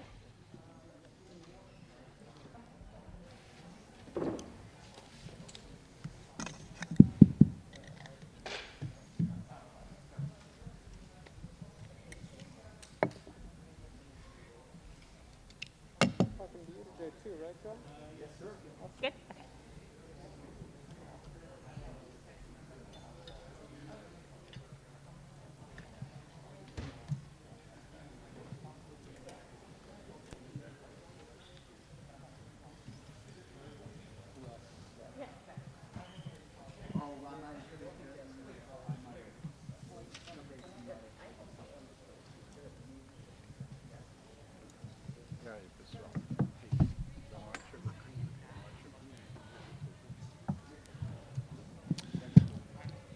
What's up, guys? How are you? What'd you make of that face-off there? I thought those guys were buddies in the main event. Listen, man, I thought all the face-offs were awesome, man. They were all really good. Everybody's super intense today. I love it. Was anything being said? I mean, I saw Usman and Burns. They wouldn't break that lock. But were they talking at all? What was No, they didn't say a word. When that happens, I know I'm in a situation where neither one of them is going to want to break first. So I got to try to break it, you know what I mean? Or we'll be here for a week. What do you think about this? Because it feels like this fight is kind of flying under the radar a little bit. Like it's not as much hype around it. Do you think maybe people are selling Gilbert Burns short or not respecting him as a challenger? I think people are stupid. That's what I think. I think that I remember a time when people were bitching about Alexander Gustafsson and John Jones. They were like, "This is the fight you're bringing. This is da-da-da-da-da." They'll know after. And unfortunately, if you didn't watch it, you're going to have to go back and watch it again. Those that are in the know and people that actually know about fighting, no. Yeah. I've been so fucking excited for this fight for so long. And, I don't ever worry about that stuff. I don't care about that. We got a badass fight on Saturday night. And if you're smart enough to watch it, good for you. If you're not, too bad for you. It doesn't matter to me. What do you think about Usman's status as a champion and kind of where he stands? Like, I see people throw out the 30% comment every chance they get to kind of hate on the guy. Do you feel like he's not getting the respect he deserves at this point in his career? Listen, Usman's in one of those places that I've seen many guys. Usman's the guy. The 30% thing, was something that I was crazy about at that time too. Then he fought RDA, and he completely changed the way that I looked at him. And ever since the RDA fight, he's been a stud. The Colby Covington fight is one of the best fights I've ever seen in my entire career. And Usman's one of those guys. He wins tomorrow, and listen, just assuming he wins tomorrow is silly, because this fight is so good, and Burns is he's a 3-1 favorite. That's crazy. That's crazy. It just shows that people don't know who Burns really is. But where the hell was I going with that? We were talking about Usman tomorrow night. If he wins, he breaks George St. Pierre's win streak record, and if you look at if he wins tomorrow night at the Killers, he's got Colby again, which is another ridiculous fight. He's got Masvidal, he's got Leon Edwards, and I think if he continues to win like this, everybody's going to start to go, God damn, this guy's one of the greatest of all time. Yeah. You mentioned those three names. I mean, that seems like all those guys are kind of jockeying for the #1 position, right? Do any of those three names stand out for the winner of this fight? No, I mean there's still things that I think what we do now with what happened to Hamzat is, we're looking at Colby versus Leon. The winner of that fight would fight Usman next. Interesting, because I think we all thought Colby and Jorge would be tough coaches, and that's the way things would play out. Is that not the case now, or did that change everything? Well, in this world we're living in now, things change every minute. It's like, Hamzat fought 3 times in 3 weeks, and now you can't get the guy a fight in 3 months. So, just got to kind of roll with it. So. Yeah. Are you worried about Hamzat? I mean, do we need to be concerned about his health long term? No, I think that he didn't get. If you know this guy's mentality, he probably didn't listen, probably didn't do what he was supposed to do. Definitely not getting the best health care he could possibly get. So I'm going to try to get him out here, get him with some real doctors, get him taken care of, and then,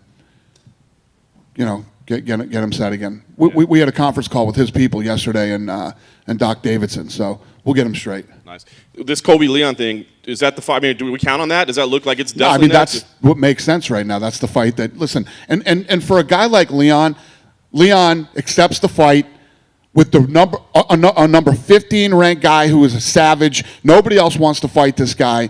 He accepts the fight. The fight keeps falling out left and right. Now this happens to him. We got to go this way with Leon, not this way. So, to show the kid the respect he deserves and stepping up and taking these fights and doing what he's done, get him the right fight. Yeah. Would you do tough with those guys, or do you want to get him fighting faster than that? Yeah. Fighting faster? Yeah, fight faster, yeah. We'll figure tough out. Fair enough. Last thing for me, what's it going to take for you to leave poor Habib alone, man? The guy just wants to retire. let him go off. It's not going to happen. It's not going to happen. Hey, Dana. Did we lose? Until Habib says, leave me alone. Leave me alone. Stop asking me. I'm done. Otherwise, you just have a dinner like once a month. He's not saying that, is he? Has he said that? No, he's taking the meeting. All right. Did we lose Bobby Green and Jim Miller off this card? Bobby Green just collapsed back there. Doctors are looking at him. So they're trying to rehydrate him right now. Is that a weight cut issue probably? Got to be. I don't know. Don't quote me on that. I don't know, but I'm assuming. I saw earlier this week that you guys were looking at Conor McGregor versus Dustin Poirier, the trilogy fight. Is that the fight that makes sense for both those guys next? They both want it. So when you got 2 guys, that want the trilogy as bad as those 2 do, try to make it happen. Do we have any sort of time frame as to when that could happen? No. This summer. It'll happen this summer. Cool. And there's, just to clarify, there's probably no chance that Colby versus Leon happens on March 13th, right? Or are you going to try and make it that fight? Would Colby take it on that short notice? Sure.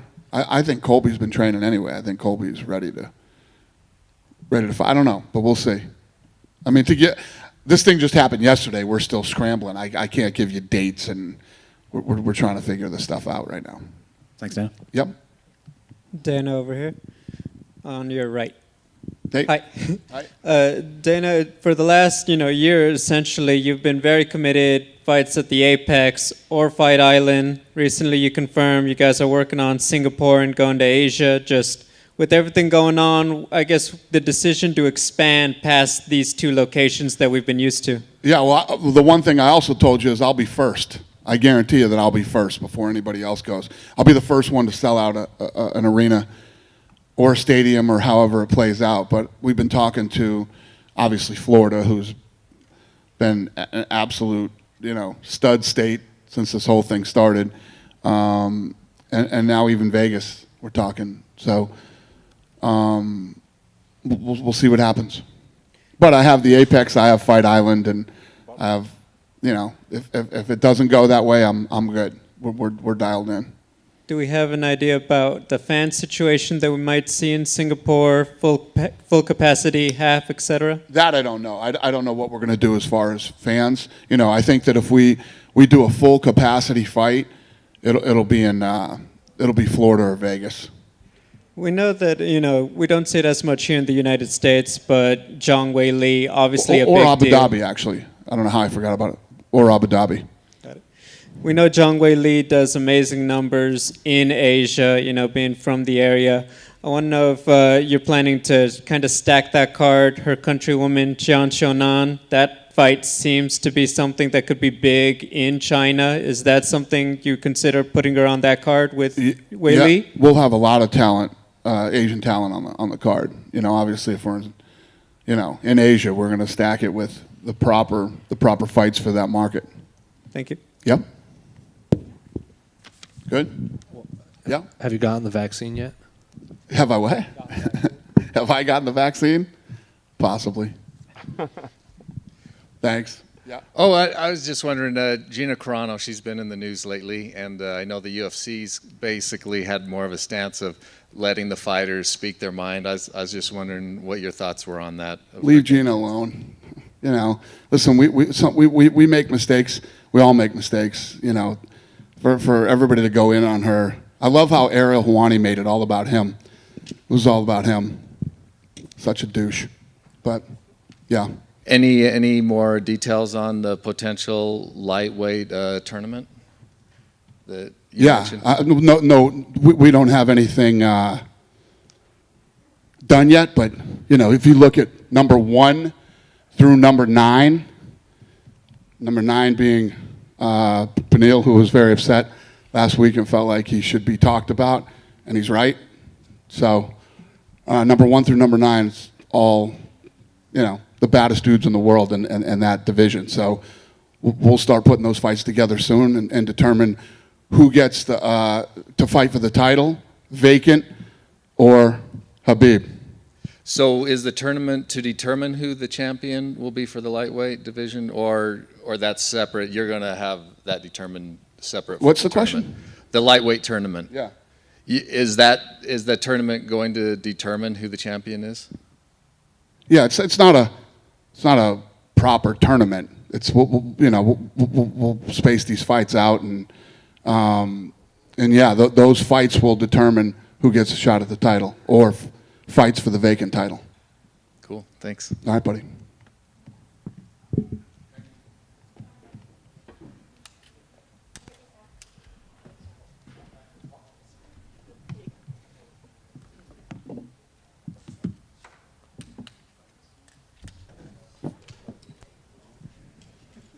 Looks like you guys are going to stick around even though Dana's gone. All right.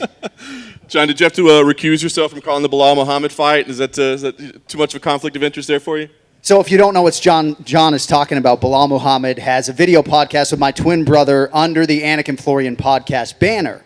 But I go back, way back with Diego Lima, right? One of Brian Stan's longtime training partners. So no conflict of interest, Diego's my guy too, but certainly excited for Bilal to have a clean bill of health and to try to spin this thing forward, man, because he is criminally underappreciated. He's won 7 of 8, 3 in a row, only lost to Jeff Neal. I don't have to tell you that, but this is the time for Bilal to really have the coming out party on the card in which the belt in his division is going to be on the line.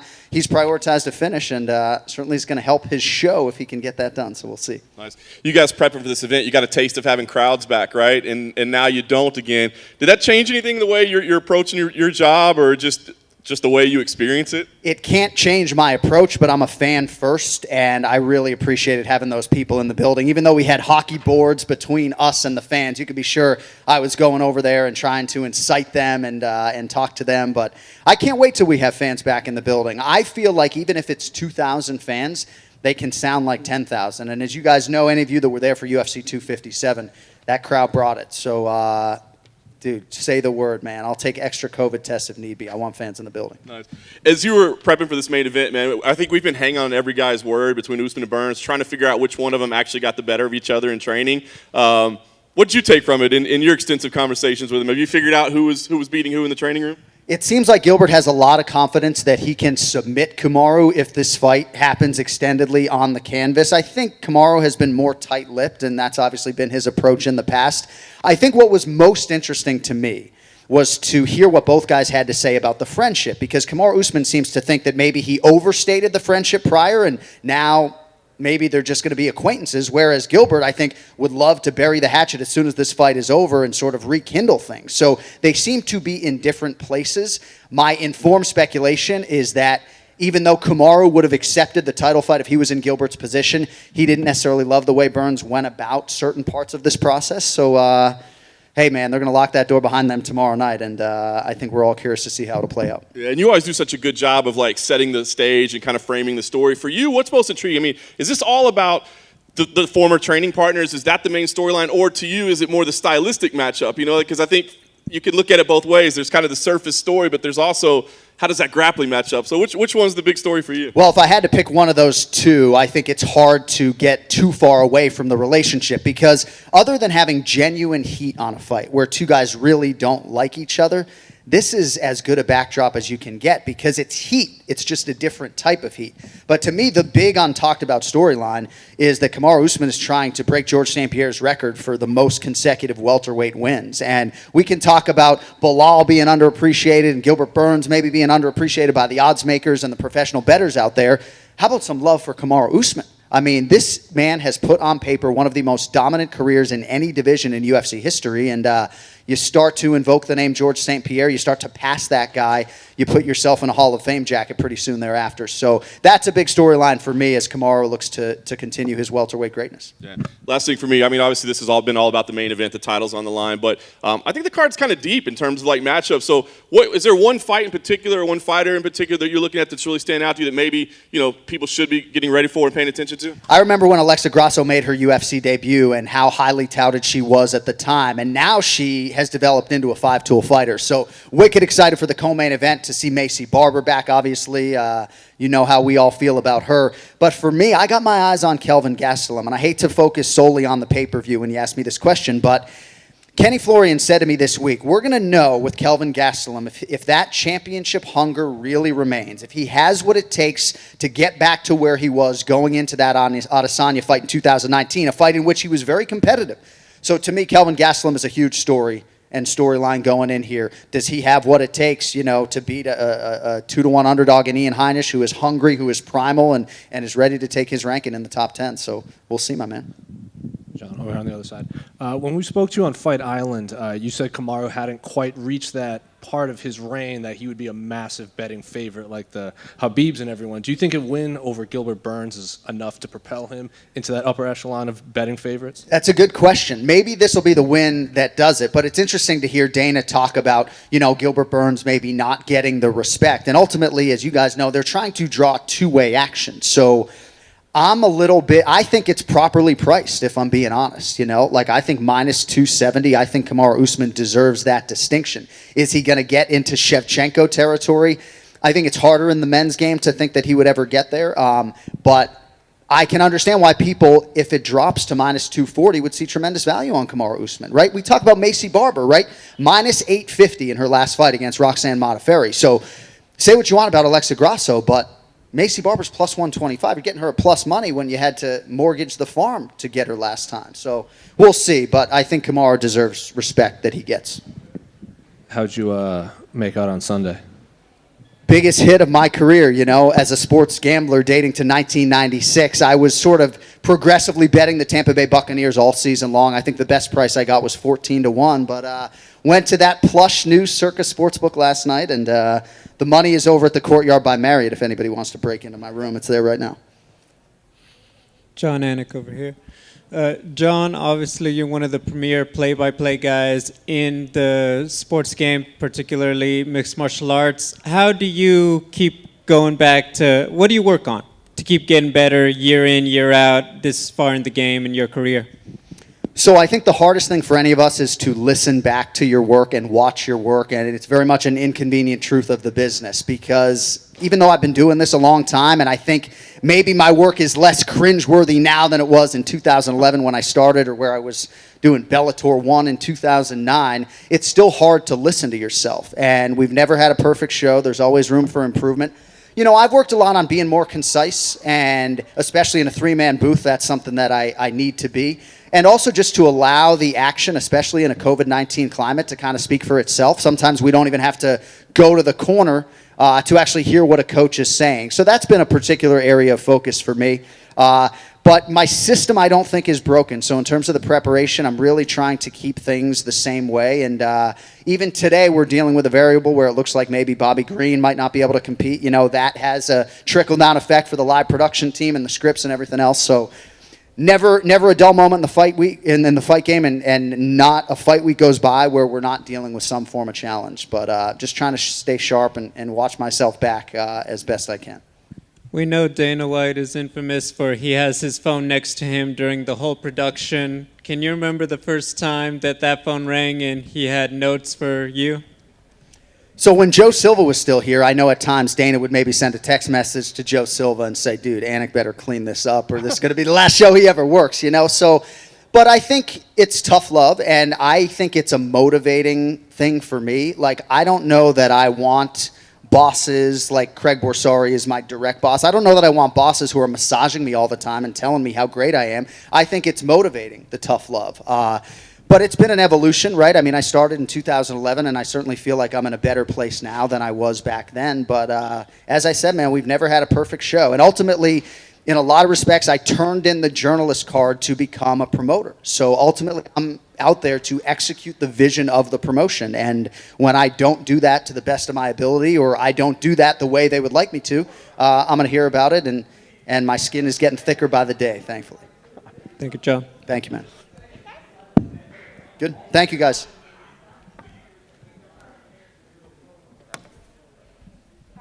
Oh my gosh, we need a microphone for this. Hi. Well, Megan, all week long as we've been doing our interviews, we've been trying to figure out who got the better of who in the training room in the main event. And, you know, they're both being a little guarded, or they kind of frame it up. So in your experience with them, have you figured out who was getting the better of who? You know, it's a good question, but I also think how much does it really matter? You know, I think that there are times where you guys all go to different gyms and you'll see sometimes people who haven't even had a pro fight yet putting it on somebody who's ranked in the UFC. And I think, you know, yes, there's a lot we can take away from that, especially certain tricks that each one may have. But I don't think it necessarily matters. And it's been a long time since they have really trained together. So I think while it's fun to talk about, I don't know how much, you know, it necessarily comes into play once that cage door closes behind them. Nice. I want to ask you about the co-main event as well. I think we're all trying to figure out the psychology of Macy Barber, right? I mean, the first loss. And it was interesting when we talked to her, she talked about the injury more than she talked about the loss. You know what I mean? So what do you think? I mean, you had a chance to speak with her. Where do you think her head's at, and has she progressed from that? I think she's in a really good place, actually. I just spoke with her backstage, and you're right. She did talk about the injury a lot. But I think, you know, with the difficulties of an injury like that also comes some positives, which is giving her body rest that she hasn't had in a very long time. She's been training since she was a little kid. So I think when you see somebody who has a long layoff, they start to feel better all around, because maybe you just learn to live with certain things. And maybe that's just a part of, you know, this always aches, but it's just how it is. Well, she's coming in here really, really actually refreshed and able to rehab not just her knee, but her entire body. And I think having the time off maybe does make you a little bit hungrier. I think this is a great platform for her. We know she always performs when the spotlight is on her. So I think it's going to be really interesting to see how she comes back against a very game opponent. Yeah, and obviously everybody's focused on the title fight, the main event. But is there an under the radar, either a matchup or a storyline or something that you uncover that you think people need to be paying attention to? Yeah, well, I think actually all the early prelims are really interesting. Ricky Simone and Brian Kelleher, Miranda Maverick and Jillian Robertson. I really like that matchup.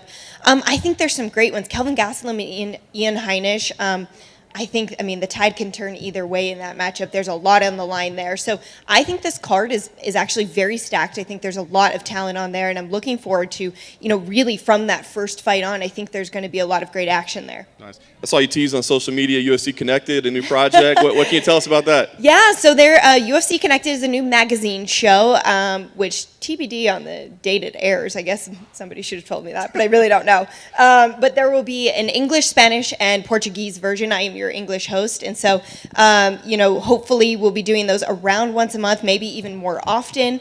But if you remember The Ultimate Insider, which Jon Anik hosted and then I hosted as well, it's very similar to that. So different features, well-done features from all around the world of our athletes that maybe you don't get to see their journeys after they're in the octagon, or maybe somebody who's not necessarily a household name. It's being able to tell those different stories in a great, easy-to-digest way. Nice. Last thing for me, the long form podcast. Is there still just been one episode, or what's the update on that? Oh my gosh, thank you for asking, because it's sort of my passion project. There's been 2 the first episodes. episode was great. Hey, thank you so much. Yeah, you can't ask for a better story than Ian Heinisch, right?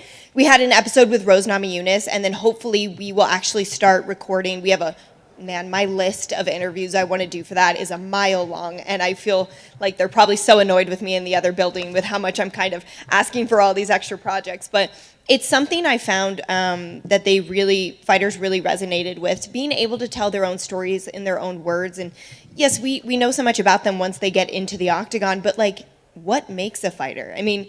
I can speak from experience that there's got to be something that makes you want to get into that octagon, and to see my husband and his story and what makes him who he is. I would want people to know that whole story of Joseph. So to be able to give others the platform to know the whole story of, hey, this is how I grew up. These are the things I've overcame, and now I found success in the octagon. And to stop the story there, I think is really fun too, because it doesn't mean you have to be a mixed martial arts fan even to relate to these stories, to find something to hold on to from these stories. So hopefully those will start being released late February, early March, and then we'll continue with those, because it is something I truly love doing. And I apologize for the last bit. What was the title of it? I forgot. Is it just on the UFC Unfiltered feed? Yeah, it's called Becoming a Fighter, and hopefully we're actually going to expand into somewhat of an audio network. There's actually a great series, I'm not sure if you got to listen to it, hosted by Forrest Griffin, about training camps. And so that you can also find on the Unfiltered feed, but hopefully you'll start seeing a bigger audio network in terms of podcasts that the UFC produces, and we'll kind of each have our own little branch. Hey, Megan, back here. Hi. Looking beautiful. Congratulations on all your continued success. Thanks. And on the note of podcasts, I do know that you launched your very own podcast, At Home with Ben Olivi with Joe. Can you kind of, give your fans a bit more of an insight on it and what they can expect every week when they tune in? Oh, thanks for asking. Yeah, man, that was something that I was very bashful about doing. I'm not necessarily one that wanted to. You guys see that we've opened our home a lot to different documentaries and projects within the UFC, but to do something like that where we're just talking about, the Britney Spears documentary or whatever it may be, it's daunting for us. We're kind of bashful in that regard. So it's been nice, and it's really been nice for Joe to have a platform like that, to see him outside of just being a fighter and kind of expand and how much he loves movies and music and art and stuff like that. So yeah, every week you'll hear from us. The reception's been great, and which is nice, but I'm still not totally comfortable with the idea, but hopefully I will be as we go along. Megan over here.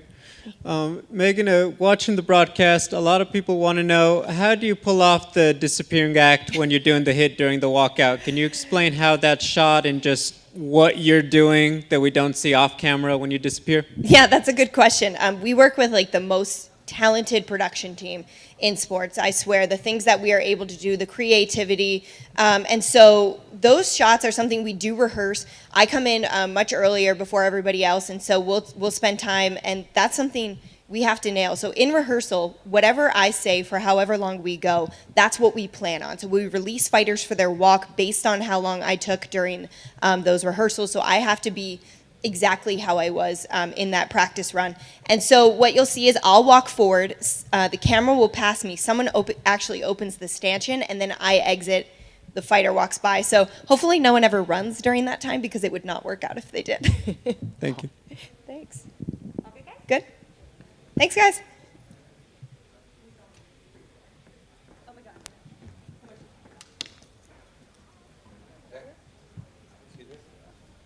What's up, guys? Let's do this. DC, Yes. you know the storyline, right? The former training partner angle. Yep. You know who's got the edge. Can you help us, as somebody that's been in the room, like how much does that really matter? Like how practice went? It plays a part. I mean, it does play a part. If I'm being honest, here's the deal.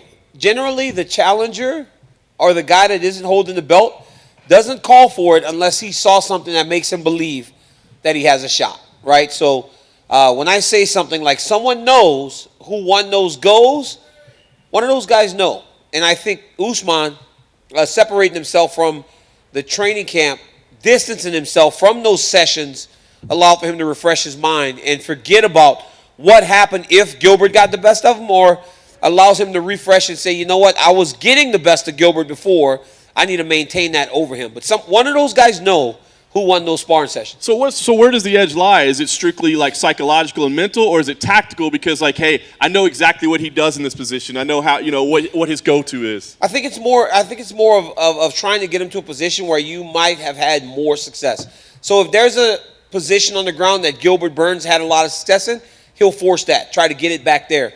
If Usman did a great job of taking him down with certain takedowns, he will attack that takedown first. Those are where the advantages will lie come Saturday night when they fight. Where and how good are you at getting to that position that will remind the guy, oh, I struggled with this before, to try to play a mental part on him. Yeah.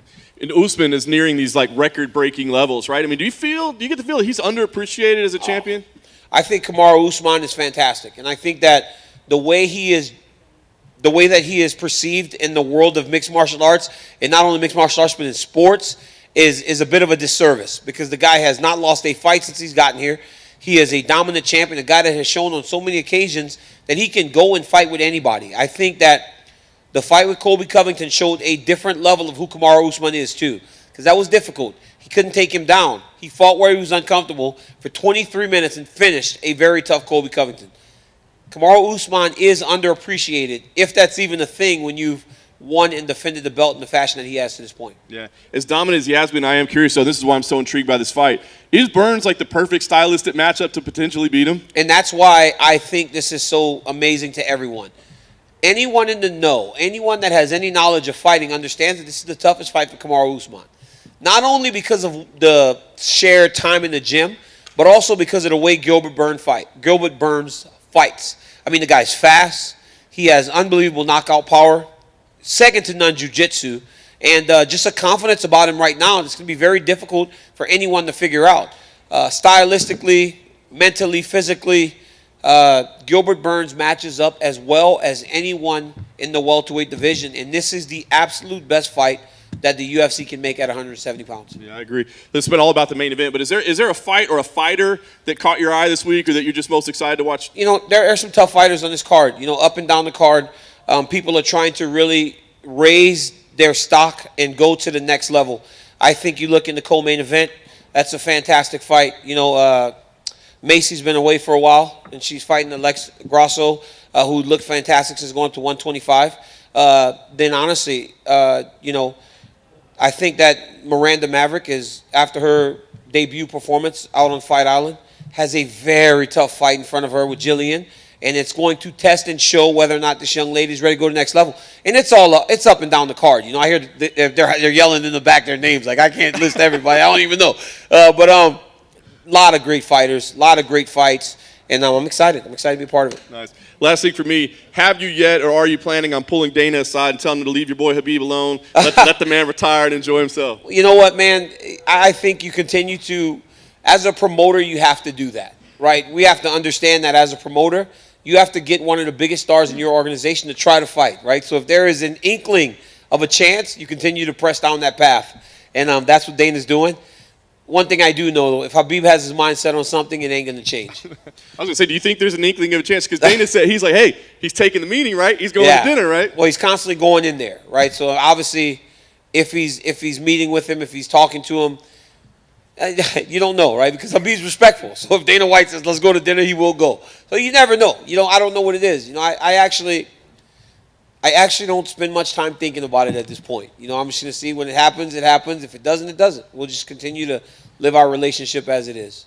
Daniel, over here to you. If we've seen it with John Jones and Rashad, now we're seeing it with Gilbert and Usman. Is it almost impossible for the champion not to feel a little bit disrespected from a teammate coming to get the belt? Absolutely. I mean, I think anybody that would be a champ and has one of his former teammates saying, I want what you got is very disrespectful. And it does motivate you to a degree. And I think we saw that with Usman, right? He said something about having the ability to send his daughter to school where he wants to send her. And Gilbert decided he wanted to take that from him. So I think in that sentence, he let you guys know how he's feeling exactly. And that's a little bit disappointing. You said a couple of times that they know who got the better of them in the sparring. So for the guy who knows he didn't get the better, what do you do mentally to overcome that? I'll tell you one thing, man. Knowing that, see, here's the difference, right? Here's the difference for me. Because I knew what would happen in the training when I would fight Cain Velasquez, I never challenged him for the title. You understand? Because I didn't know what I could change in order to beat him.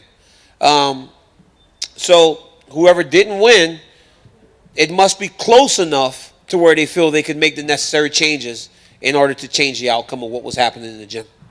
Just to get your reaction on a couple of things Dana said. They're looking at Leon Edwards versus Colby Covington now. Yep, that's great. You're just interested in your thoughts on that fight and how you would see that one going. That's an absolutely great fight. That's going to test Leon in the areas that he struggled with Usman. The last time he lost was to Kamaru.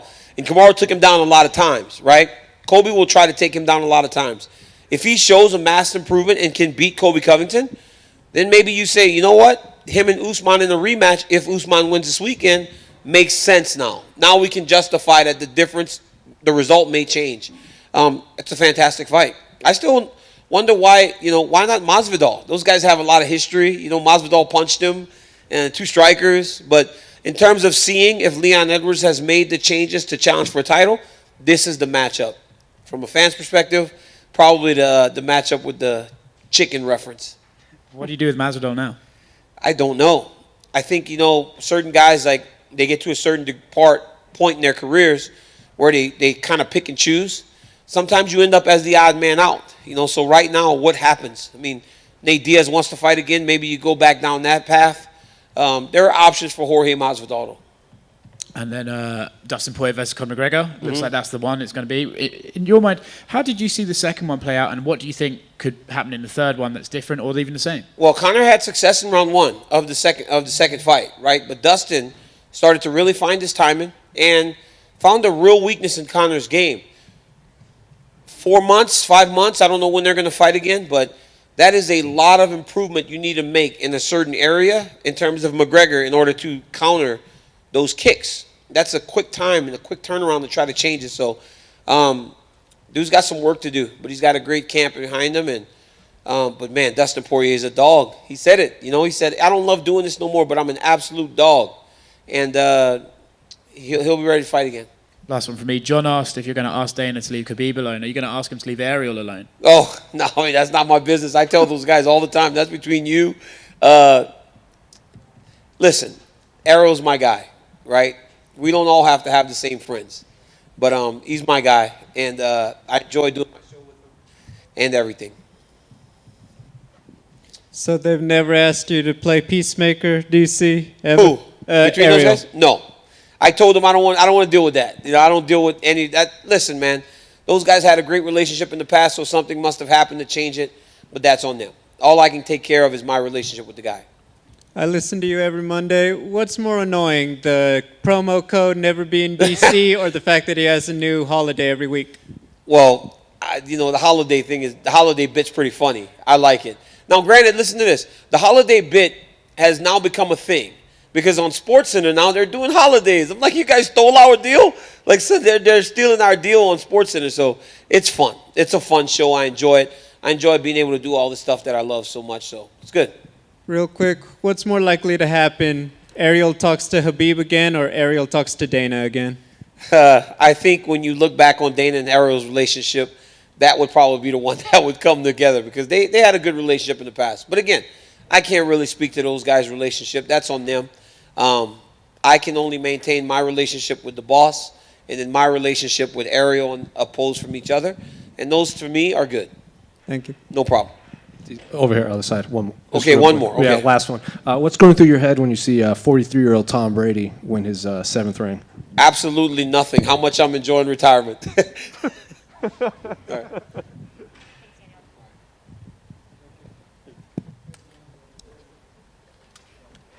He's about to walk off. It's a wrap. All right, that's a wrap. All of our interviews are done. That's it. We'll have full highlights, everything on MMA Junkie. Thanks for tuning in. We'll see you tomorrow for the fights.